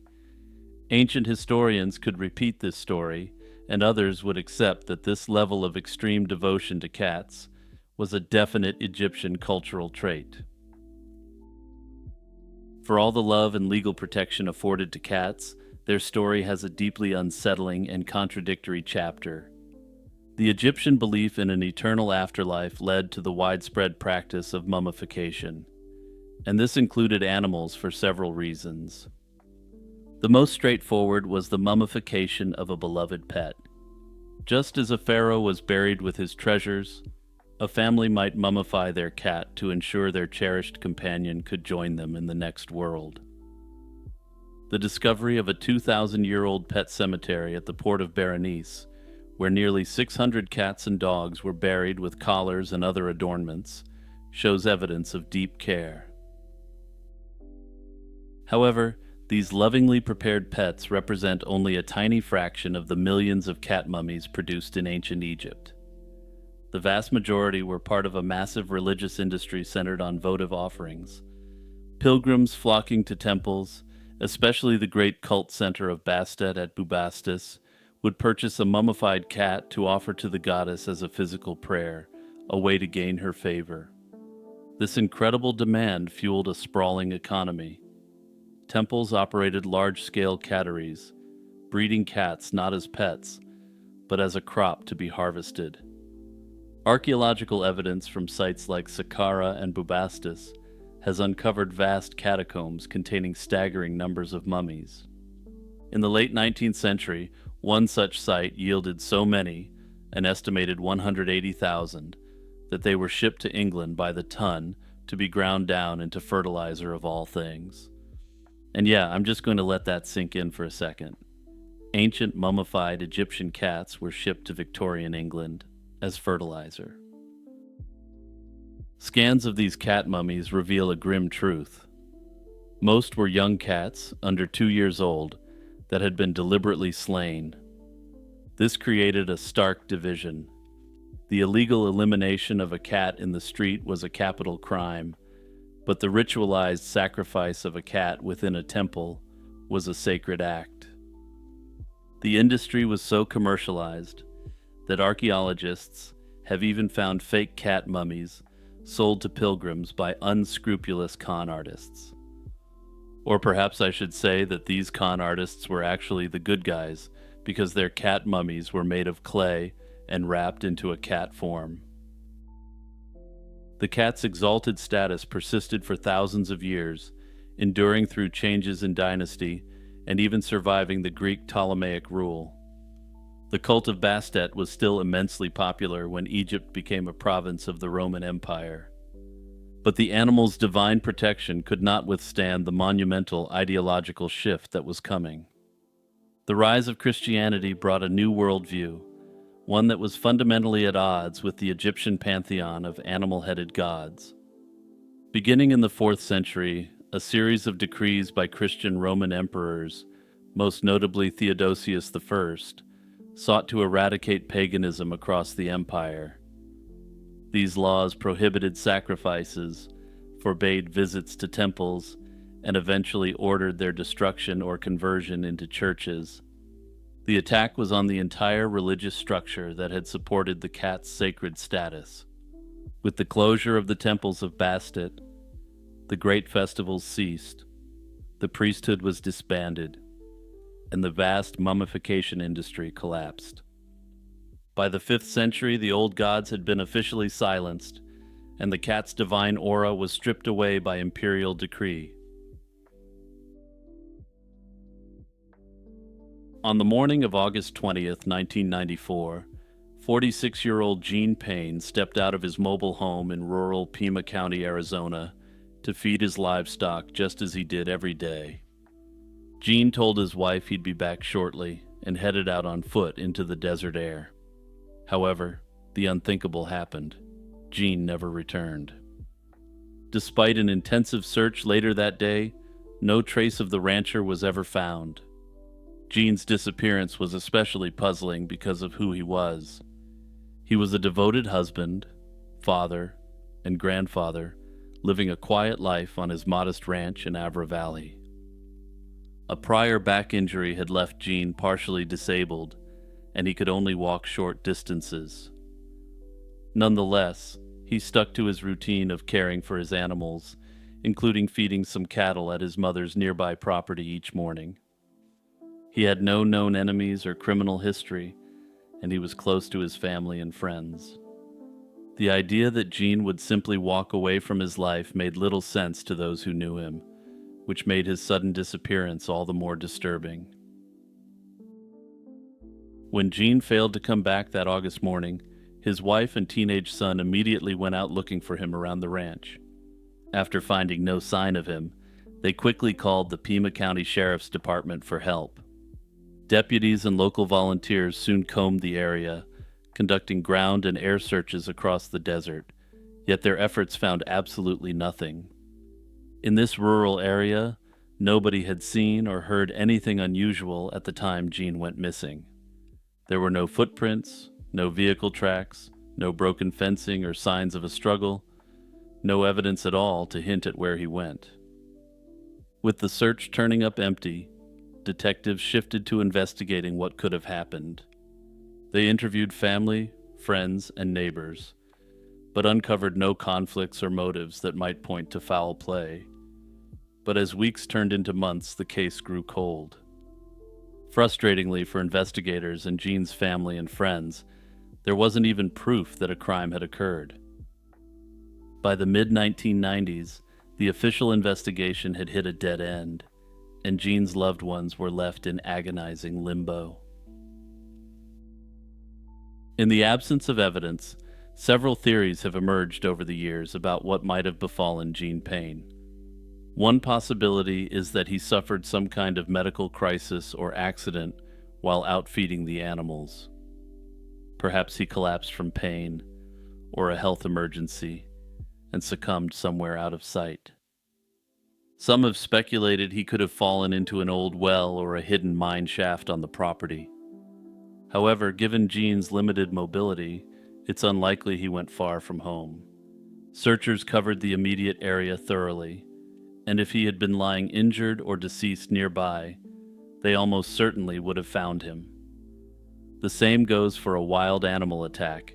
It's possible in the Arizona desert, but such an event would likely leave telltale signs like disturbed ground or blood. Another theory is that Gene was the victim of foul play. A random violent encounter or even a planned attack by someone who knew Gene can't be entirely ruled out. The remote setting could conceivably allow a perpetrator to confront him and hide the evidence.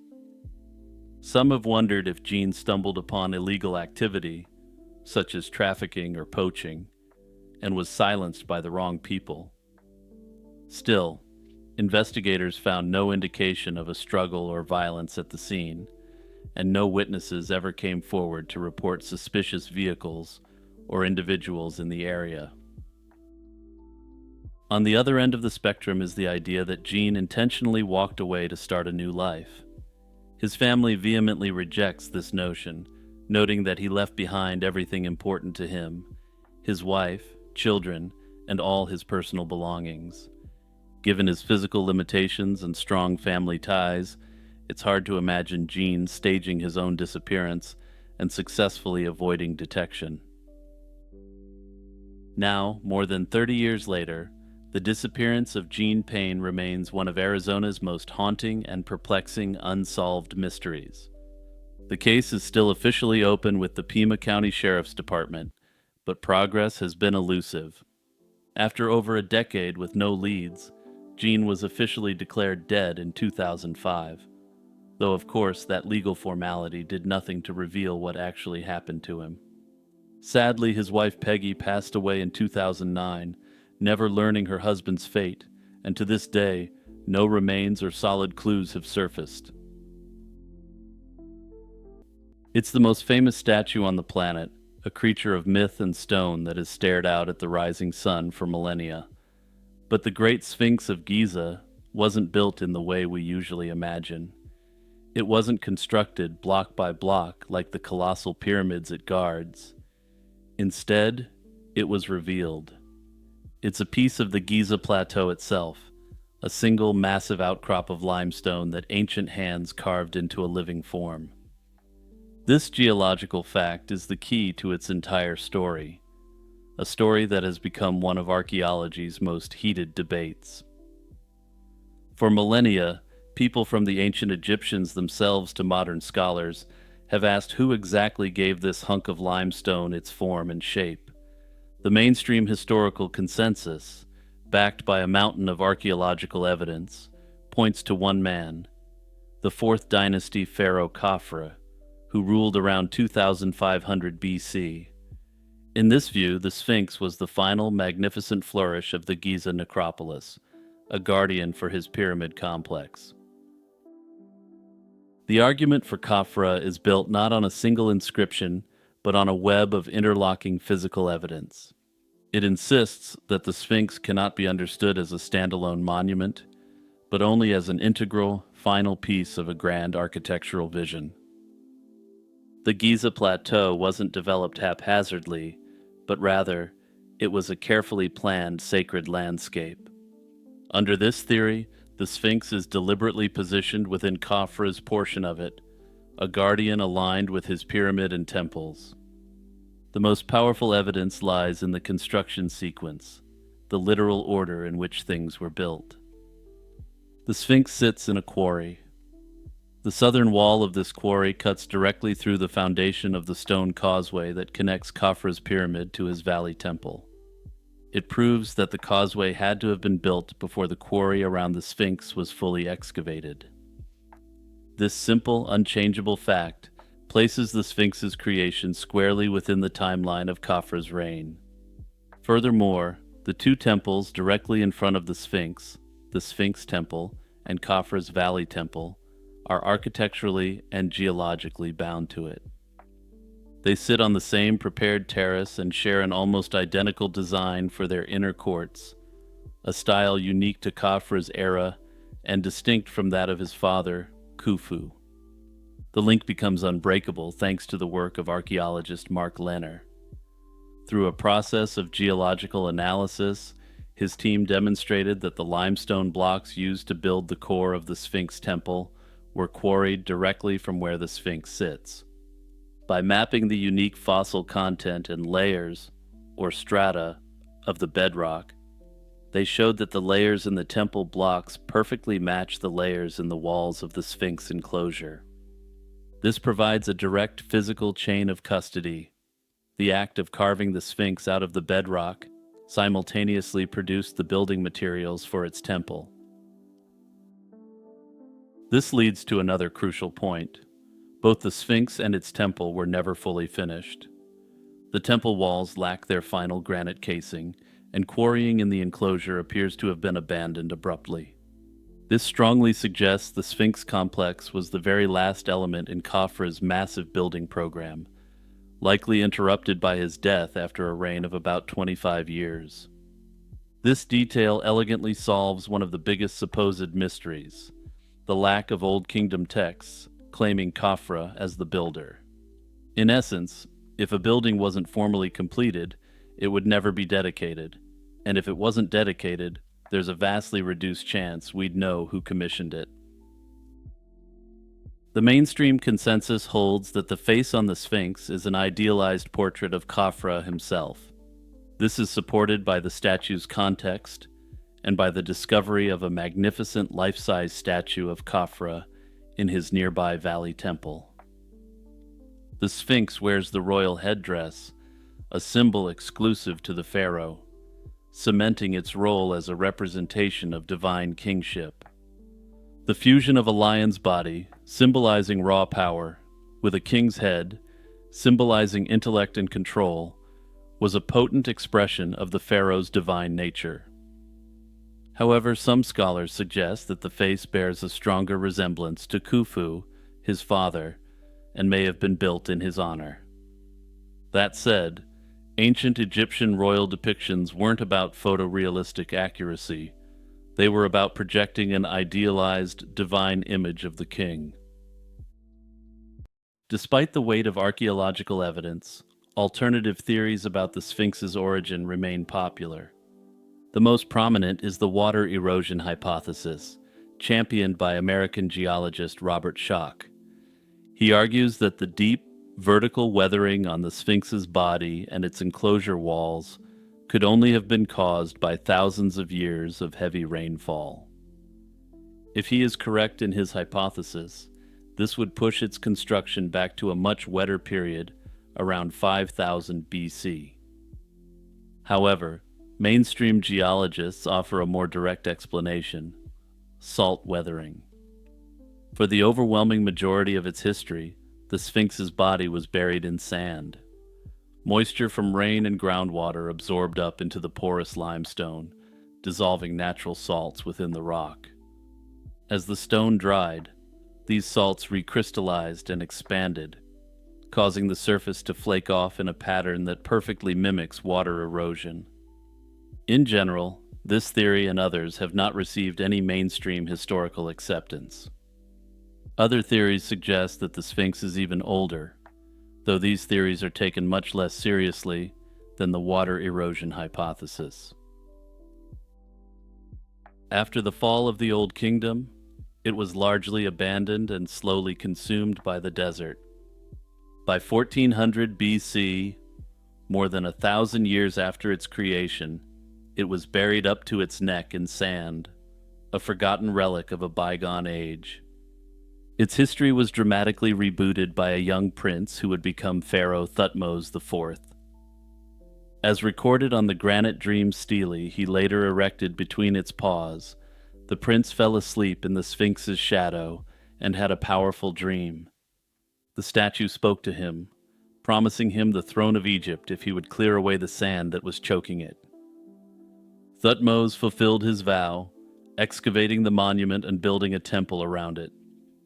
In doing so, he gave the Sphinx a second life. It was transformed from a piece of funerary architecture into a major deity in its own right, an object of pilgrimage and worship for centuries to come. The Sphinx we know today, the wise speaking god of the desert, is almost entirely a product of this new kingdom reinvention. Hey friends, it's Jimmy here, just kindly asking you to hit the like and subscribe buttons and the notification bell. Also, drop a comment down below and let me know where you're listening from, since this really helps me out in the algorithm. Now with that said, let's get down to business. On a chilly December day in 2014, a teenager walking home in rural Beaver County, Pennsylvania, stumbled upon something that defied imagination.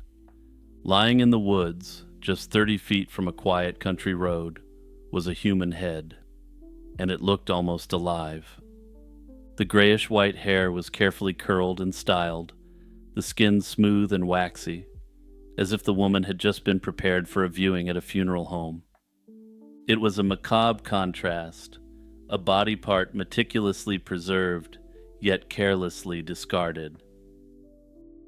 Local police had never seen anything like it, and the discovery would launch one of the most bizarre unsolved cases in Pennsylvania's history.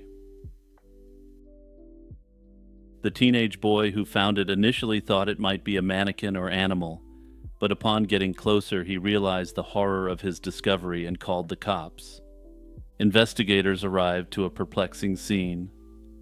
The head of an older woman lay on its side atop the leaves, with no signs of the rest of the body nearby. Strangely, there was no blood, no insects, and no evidence of animal scavenging, nothing to indicate a typical outdoor death scene. It appeared the head hadn't been there long, perhaps only days, since fallen leaves weren't even covering it up. To police, this suggested the head was deliberately placed in that spot, rather than naturally deposited or dragged by animals. As investigators photographed the scene and collected soil and leaf samples, they noted small clues. The tip of the woman's nose appeared slightly flattened, as if it had been pressed against something. This hinted that the head might have been stored or transported in a container prior to being left in the woods. At the coroner's office, the mystery deepened. The head was in a remarkable state of preservation. A closer examination confirmed that the woman's remains had been professionally embalmed, like a typical corpse prepared by a funeral home. Her skin was rubbery to the touch.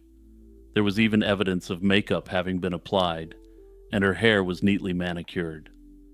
These were all signs consistent with standard mortuary care. This strongly suggested that the woman likely perished of natural causes and had been through post-mortem preparations.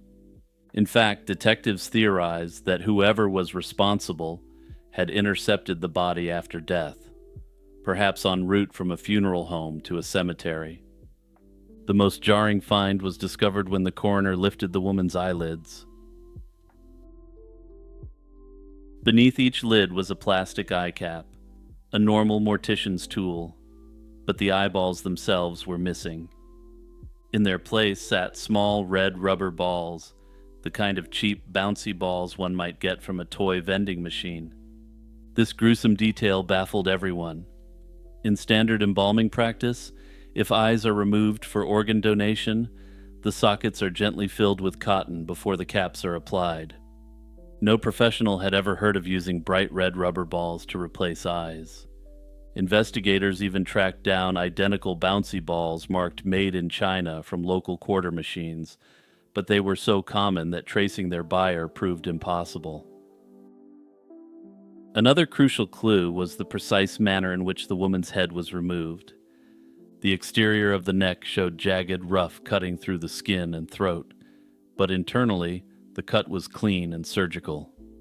The entire neck portion of the spine had been expertly removed in one piece. This meant whoever severed the head knew exactly how to separate the head from the spine at the joints, likely to keep the spine intact.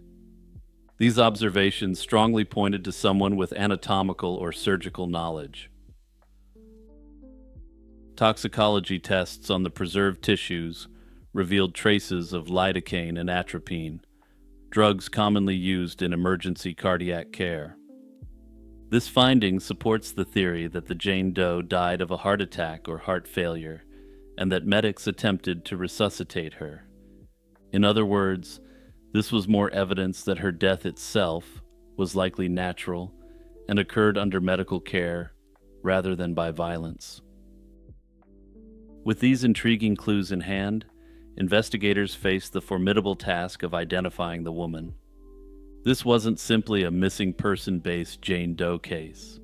In fact, it was likely that no missing person report or any criminal report existed for her at all. If, as suspected, she died of natural causes, and her body was intended for normal burial or donation, her family probably believed she was laid to rest. They may have no idea that her head was separated and her identity lost. This made the usual avenues of identification, such as fingerprint databases and missing persons lists, essentially useless. Detectives tried to extract DNA from the remains, but the embalming process had unfortunately destroyed most viable genetic material.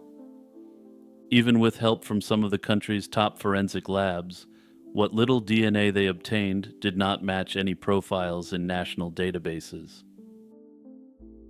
In hopes of jogging someone's memory, police turned to forensic art. Just a week after the discovery, a sketch of the Jane Doe's face was released to the public in a press conference. These images, showing an older Caucasian woman with a kind face and curly short gray hair, generated hundreds of tips over the years. In fact, police say they've investigated close to 200 leads or tips from the public, following up on any mention of a missing elderly woman or any scenario that might fit. At present, numerous women have been ruled out as the Beaver County Jane Doe. As the case stalled, investigators began focusing on a troubling theory that could explain how an embalmed head ended up in the woods. The evidence pointed toward the shadowy world of the body trade. This is a largely unregulated industry in which cadavers or body parts are bought and sold for medical research, training, or even to collectors. Unlike organ transplantation, which is tightly regulated and illegal to profit from, the trade of non-transplant body parts isn't federally overseen. Companies known as body brokers often acquire bodies and then dismember and distribute parts to universities, private labs, or training programs. Some bodies are obtained by offering the family to pay for all funeral costs, and these services deliberately target the poor and destitute. In this case, several clues lined up with that body broker scenario. First, the precise removal of the cervical spine suggested a motive to separate valuable parts. A head with the spine attached might be less useful to a buyer than a cleanly severed head and an intact spinal column sold separately. The cuts on Jane Doe's neck were so skillful that experts believe they were made to maximize the profitability of both the head and the spine as separate specimens. This isn't something a casual perpetrator would do, but according to the authorities, it's consistent with practices in the body brokerage business. Additionally, investigators considered attempting a little sting operation, purchasing a human head themselves for comparison. While the police ultimately decided against it, investigative journalists at Reuters picked up the idea. In 2017, Reuters reporters were able to buy 2 human heads from a body broker in Tennessee for about $300 each. When an anatomist compared those purchased heads to the Jane Doe's case, the similarities in the cut locations and the absence of cervical vertebrae were striking. It reinforced the theory that the Beaver County Jane Doe's head had once passed through the hands of a body broker or similar enterprise. Throughout the investigation, authorities kept an open mind to alternatives. One theory was an old-fashioned grave robbery. Perhaps someone dug up a recently buried woman and took her head. This idea faded as no reports of tampered graves or missing heads came in from any cemetery in the region. Plus, the forensic evidence of the precise cuts pointed away from a hasty grave desecration and towards something more systematic. Perhaps the darkest theory of all is that this was a much more direct foul play scenario. Under this theory, the perpetrator was a medical professional, likely a surgeon, who would have known how to dose her with medication to make it look accidental. Under this theory, the perpetrator then embalmed her head to confuse investigators. While not impossible, it's a far less likely scenario than the body trade explanation based on what is known. Investigators also looked at the scenario of a stolen cadaver from a medical institution. There have been cases of cadavers being improperly disposed of or even stolen. But again, the way Jane Doe's head was prepared didn't quite fit a typical medical school cadaver. No medical schools reported a head lost, and the evidence of makeup having been applied to the embalmed head strongly suggested against this. One perplexing aspect is why the head was left where it was. If someone was trying to hide evidence of illicit body dealing, dumping a head in a field where a passerby could find it seems counterintuitive. This has led some to speculate that maybe the perpetrator wanted it to be found, though the reasoning for this can only be speculated. Looking at the evidence, I think the most logical explanation is that the Beaver County Jane Doe came from the body broker industry. Her head was embalmed, her hair was styled, and everything was surgically done, not sloppy or violent. Those details point to someone trained in anatomy or mortuary work, not a random perpetrator. The missing cervical spine suggests her body was deliberately separated for resale, which lines up with how body brokers handle specimens for medical or educational purposes. It's a largely unregulated trade, where cadavers can move through several hands with virtually no oversight.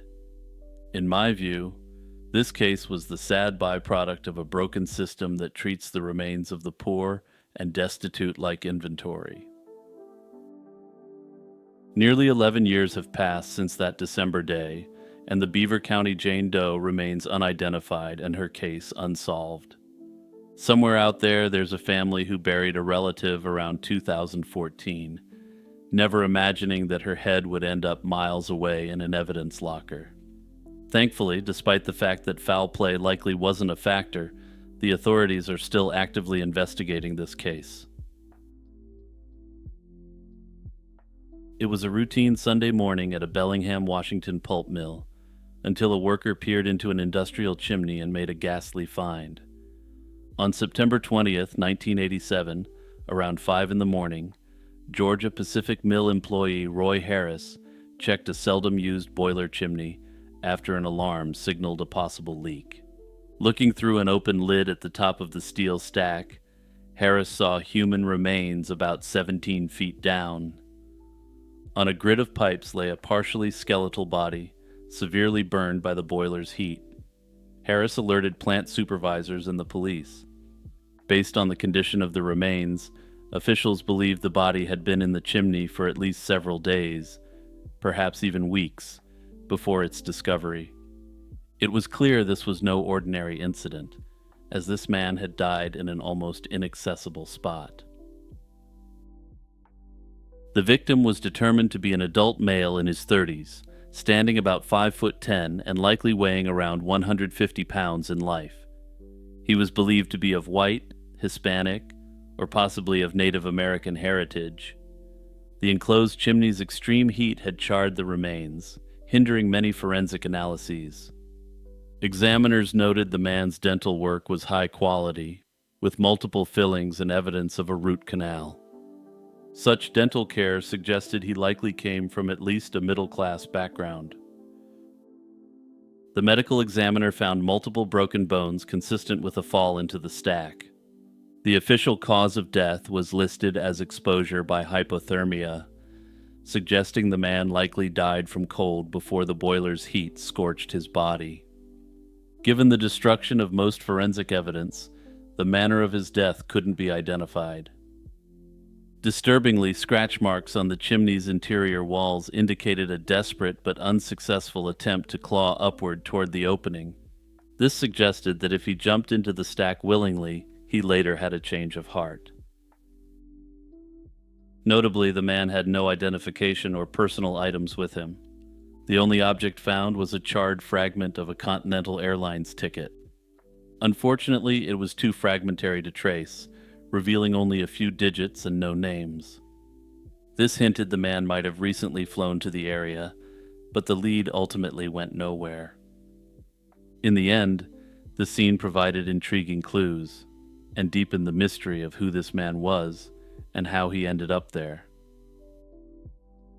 A baffling aspect of the case was how the man entered the chimney at all. The boiler stack was hard to reach, tucked deep within the steam plant and rarely inspected. To access its top, one would have to navigate through the plant and climb onto the roof, then somehow get into the opening of the stack. A metal hatch at the base of the stack was found rusted shut and had to be pried open by police, so entry from below was virtually impossible. Investigators concluded the unknown man must have entered from the top of the chimney. The spot was so isolated that the odds of anyone stumbling upon it were nearly zero. The unusual, hard-to-reach location of the body immediately fueled speculation about what kind of incident had actually occurred. With little evidence to go on, several theories have been proposed about how this man met his fate. A leading theory is that the John Doe was a thrill-seeker who snuck into the mill after hours and accidentally fell into the chimney. Years later, a tipster reported that in 1987, a group of young urban explorers used to illicitly climb the mill's structures. On one outing, a new member of that group, reportedly from New York, vanished without a trace. Right around the same time this John Doe would have died. He may have slipped into the open chimney and become trapped. This scenario aligns with much of the evidence, even the plane ticket suggesting he traveled to Washington. But without a confirmed identity, it remains conjecture. The bizarre location led some to consider foul play. Perhaps the man was slain or incapacitated elsewhere, and someone hid his body in the chimney to conceal a crime. Investigators did consider this possibility. However, there was no direct evidence of a crime beyond a trespassing incident. Investigators view it as a theoretical but remote possibility. Another possibility is that the man's entrapment was intentional, but by his own hand. He might have been trying to hide or enter the plant on his own and gotten hopelessly stuck. It's hard to imagine someone choosing this grim hiding place to end it all, but it hasn't been ruled out. However, people who are experiencing crises generally aren't thinking rationally in the first place. The signs that he tried to climb out indicate that if he jumped in intentionally, he later thought better of it. Unfortunately, if this was the case, it was too late for him. Almost 40 years later, this case remains one of Washington's most baffling John Doe mysteries. The term golden years is meant to evoke a sense of peace, a well-earned reward of quiet comfort after a long life. It's a time for front porches, familiar neighbors, relaxing with family, and the safety of home. But between 1990 and 1996, in the historic West End of Richmond, Virginia, that promise was shattered. For at least 13 elderly women, their golden years became a season of unimaginable terror. Their homes transformed from sanctuaries into mortuaries. This is the story of the Golden Years slayings, and a horror which began on July 1st, 1990, when 89-year-old Mabel Venable was found cut down inside her house. It was a brutal, shocking crime that served as a dark omen of the 6-year nightmare to come. Following the slaying of Mabel Venable, a chilling and specific pattern began to emerge. Over the next 2 years, 5 more elderly women were eliminated in their homes, each attack bearing the same terrifying signature. The victims were all black women, ranging in age from 61 to 85, who lived by themselves. The list of the dead grew steadily. 80-year-old Eva Jones and 61-year-old Mary Coffey in October 1990, 61-year-old Robinette Mickleberry in May 1991, 85-year-old Pearl Gash in December 1991, and finally, 81-year-old Martha Bolden in May 1992. The method in each of these first 6 attacks was consistent and brutal. The women were stabbed. This consistent modus operandi suggested a single predator was at work, a perpetrator with a clear and horrifying preference for a specific type of victim. The community was paralyzed by a unique kind of fear that can only be evoked from violating the home. Then, as suddenly as the attacks had begun, they stopped. For 2 years, an uneasy silence settled over Richmond's West End. Residents wondered if the predator had died, been imprisoned for another crime, or simply moved on. But the monster hadn't vanished. It was merely dormant, and when it re-emerged, it would be terrifyingly different. On August 16, 1994, the uneasy peace was broken with the slaying of 59-year-old Phyllis Harris. The terror was back, but the perpetrator's signature had completely changed. The new victims, beginning with Harris, were all white women. Even more jarring was the change in method. He now preferred strangulation. After the slaying of 82-year-old Inez J. Childress in September 1994, the attacker once again went dormant for a time. Unfortunately, he would be back in 1996 to unleash a final terrifying onslaught. 5 women were slain in just 4 months. Lucille Boyd, 75, in January, Gertrude Gardner, 77, in February, Mamie Harris Verlander, 84, in March. Then, in the most brazen set of attacks, there was Elizabeth Seibert, 69, and Jane Foster, 55, on consecutive days in April. The rapid succession of attacks sent a fresh wave of panic through the city. As the body count rose, Richmond transformed into a city under siege. The slayings provoked widespread outrage, not just because of their brutality, but because of the victims' profound vulnerability. Fear became a tangible part of daily life, especially for elderly women. Sales of weapons, door locks, and guard dogs surged as residents took security into their own hands, no longer trusting that they were safe in their own homes. In some neighborhoods, citizens' patrols were formed with police assistance, a clear sign that public faith in the authorities' ability to protect them was eroding. In 2000, 4 years after the last attack, a suspect finally emerged, but he was far from the criminal mastermind some might have imagined. Leslie Burchart was a 51-year-old homeless man with a long and documented history of severe mental illness, including a diagnosis of schizophrenia. Burchart was already in prison, serving a life sentence for confessing to the slaying of 3 homeless men in 1996. Then, in 1999, he contacted authorities and confessed to 4 of the Golden Years attacks. He admitted to having taken the lives of the last 4 victims: Lucille Boyd, Mamie Verlander, Elizabeth Seibert, and Jane Foster. His confession was stunningly detailed.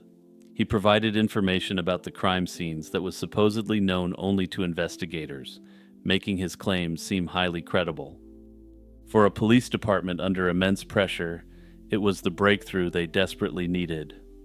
However, the confession was built on a foundation of sand. Burchart was a man known to suffer from hallucinations and hear voices.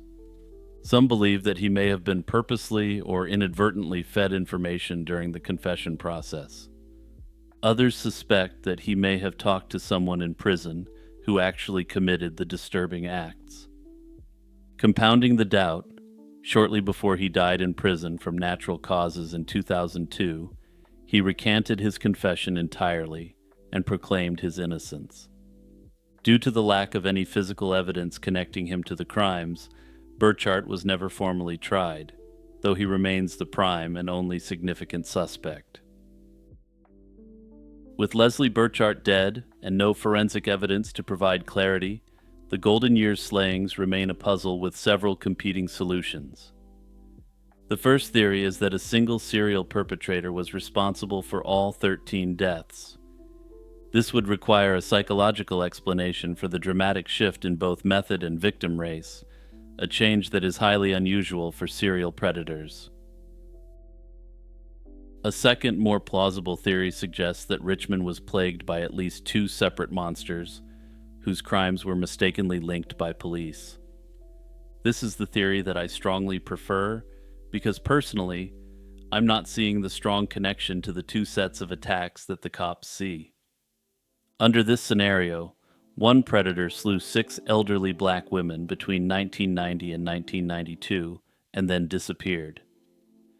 2 years later, a different attacker, perhaps Burchart, began strangling elderly white women in the same geographic area. The only common thread was the age of the victims and the fact they lived alone, which may have led to a critical case of confirmation bias by investigators. A third theory suggests that the entire investigation was essentially botched, and we can't really know what is true or what isn't. This theory stems from 2013 claims of a retired detective named Ron Reed, who worked on the case. Reed alleged that his supervisors forced him to suppress parts of Burchart's testimony, fearing that more negative publicity would destroy the department's reputation. The police department officially denied this, but did state that the other deaths Burchard allegedly confessed to were determined to have been from natural causes. For instance, Reed had tossed in the name of a woman who was known to have died of natural causes in 1996, while in a nursing home under round-the-clock care. Burchard readily provided details about how he slew the woman in her home. This allegation, if true, paints a picture of an investigation where controlling the public narrative may have taken precedence over uncovering the full truth. Decades later, the dust has never settled in Richmond. The Golden Years Predator case remains officially unsolved. Leslie Burchard, the only person ever named as a suspect, will never face justice regardless, and it's unclear to what extent the cops continue to investigate the case. Whether this was one perpetrator or multiple perpetrators, the final injustice is the silence that continues to surround their deaths decades later. In the year 166 AD, a group of men claiming to be envoys from a distant Western king arrived at the court of Emperor Huan of China's Han Dynasty. They had traveled by sea, landing in the southern province of Renan, modern-day Vietnam, before being escorted to the capital, Luoyang. Their king, they said, was named Andun, a name Chinese historians recognized as a plausible transliteration of Antoninus. This almost certainly referred to Marcus Aurelius Antoninus, the philosopher-emperor of Rome. This single, strange encounter, documented only in Chinese records and debated by historians ever since, is the perfect entry point into one of history's most fascinating non-relationships. It encapsulates the entire story of Han China and Imperial Rome, two colossal empires.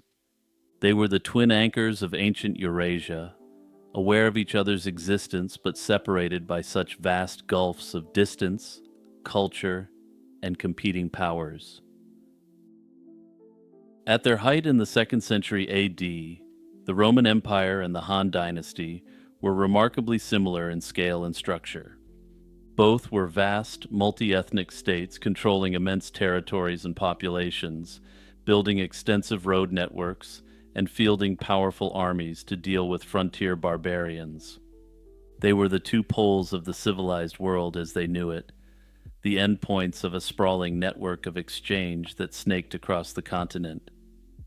Yet for all their parallel might, the modern historical consensus is clear. Their relationship was almost exclusively indirect. There were no treaties, no conflicts, and no sustained diplomatic contact. Instead, their story is one of mediated exchange, where goods, ideas, and perceptions were filtered through a long chain of intermediary cultures. In the absence of firm knowledge, each empire constructed a version of the other that served its own cultural and political narratives. Through this, they created a relationship built less on reality and more on mutual myth-making. The popular image of a single Silk Road is a convenient fiction. In reality, the connection was a complex and branching network of caravan trails and maritime routes. The overland journey wasn't a single trip, but a relay trade, where goods changed hands many times in the bustling oasis cities of Central Asia, like Samarkand and Bukhara.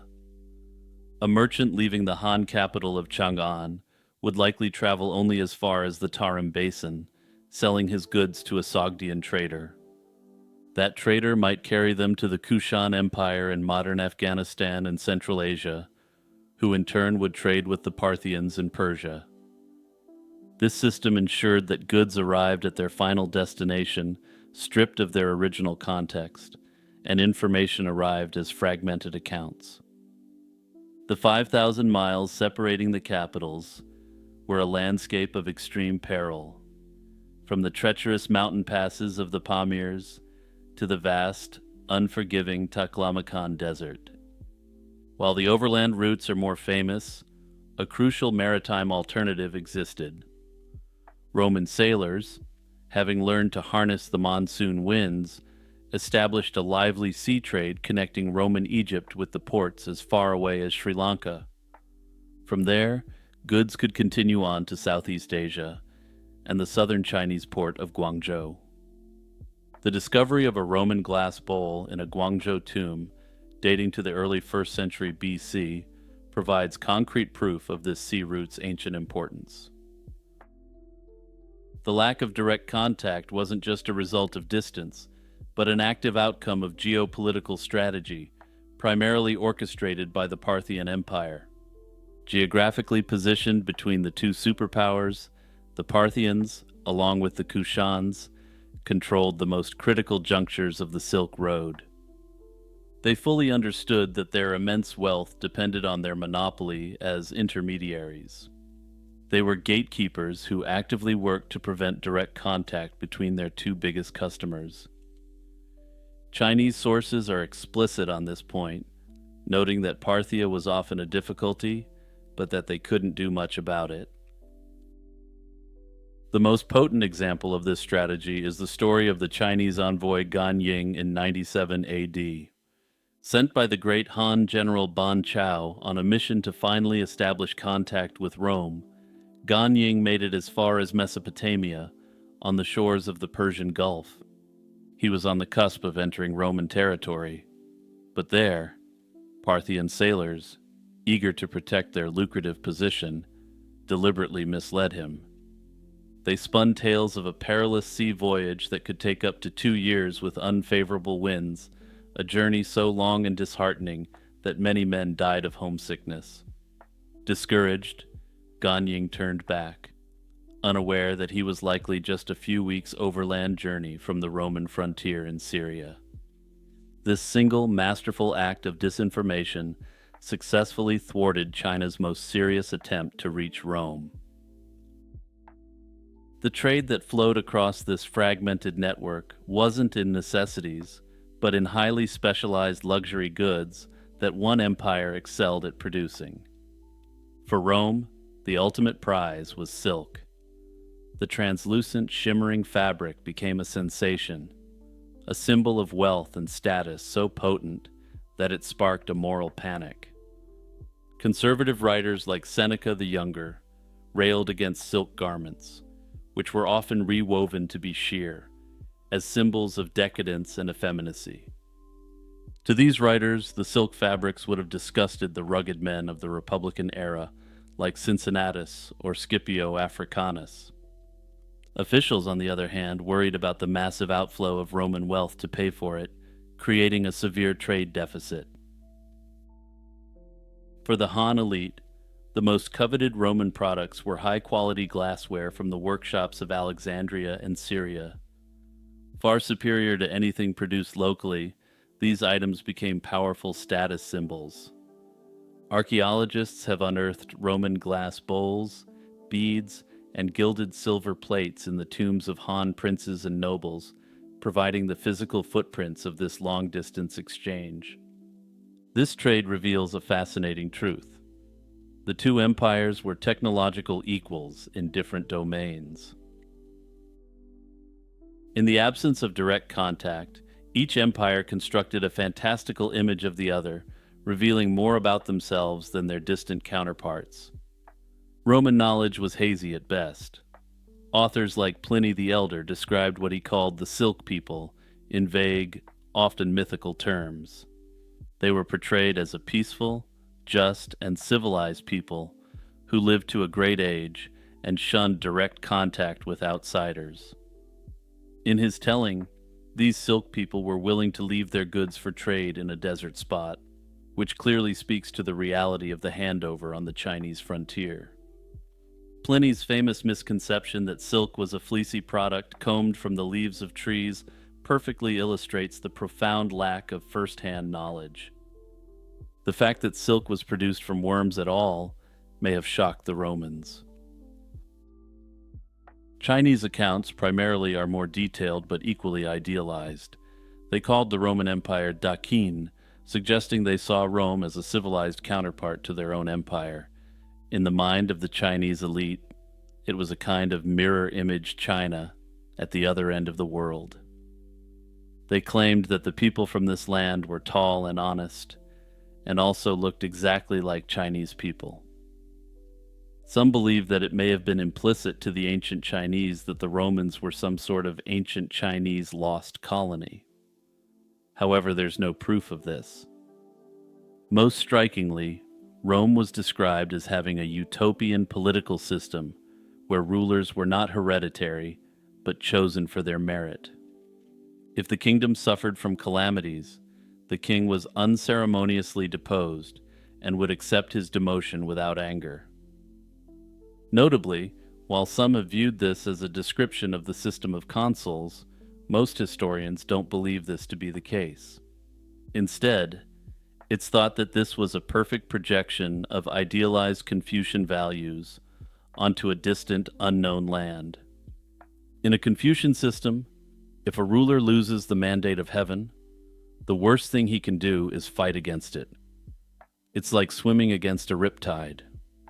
The Romans, being distant and powerful, could serve as a model for how the Chinese believed they themselves should ideally behave. The stable political conditions that sustained even this indirect connection began to unravel in the 3rd century AD.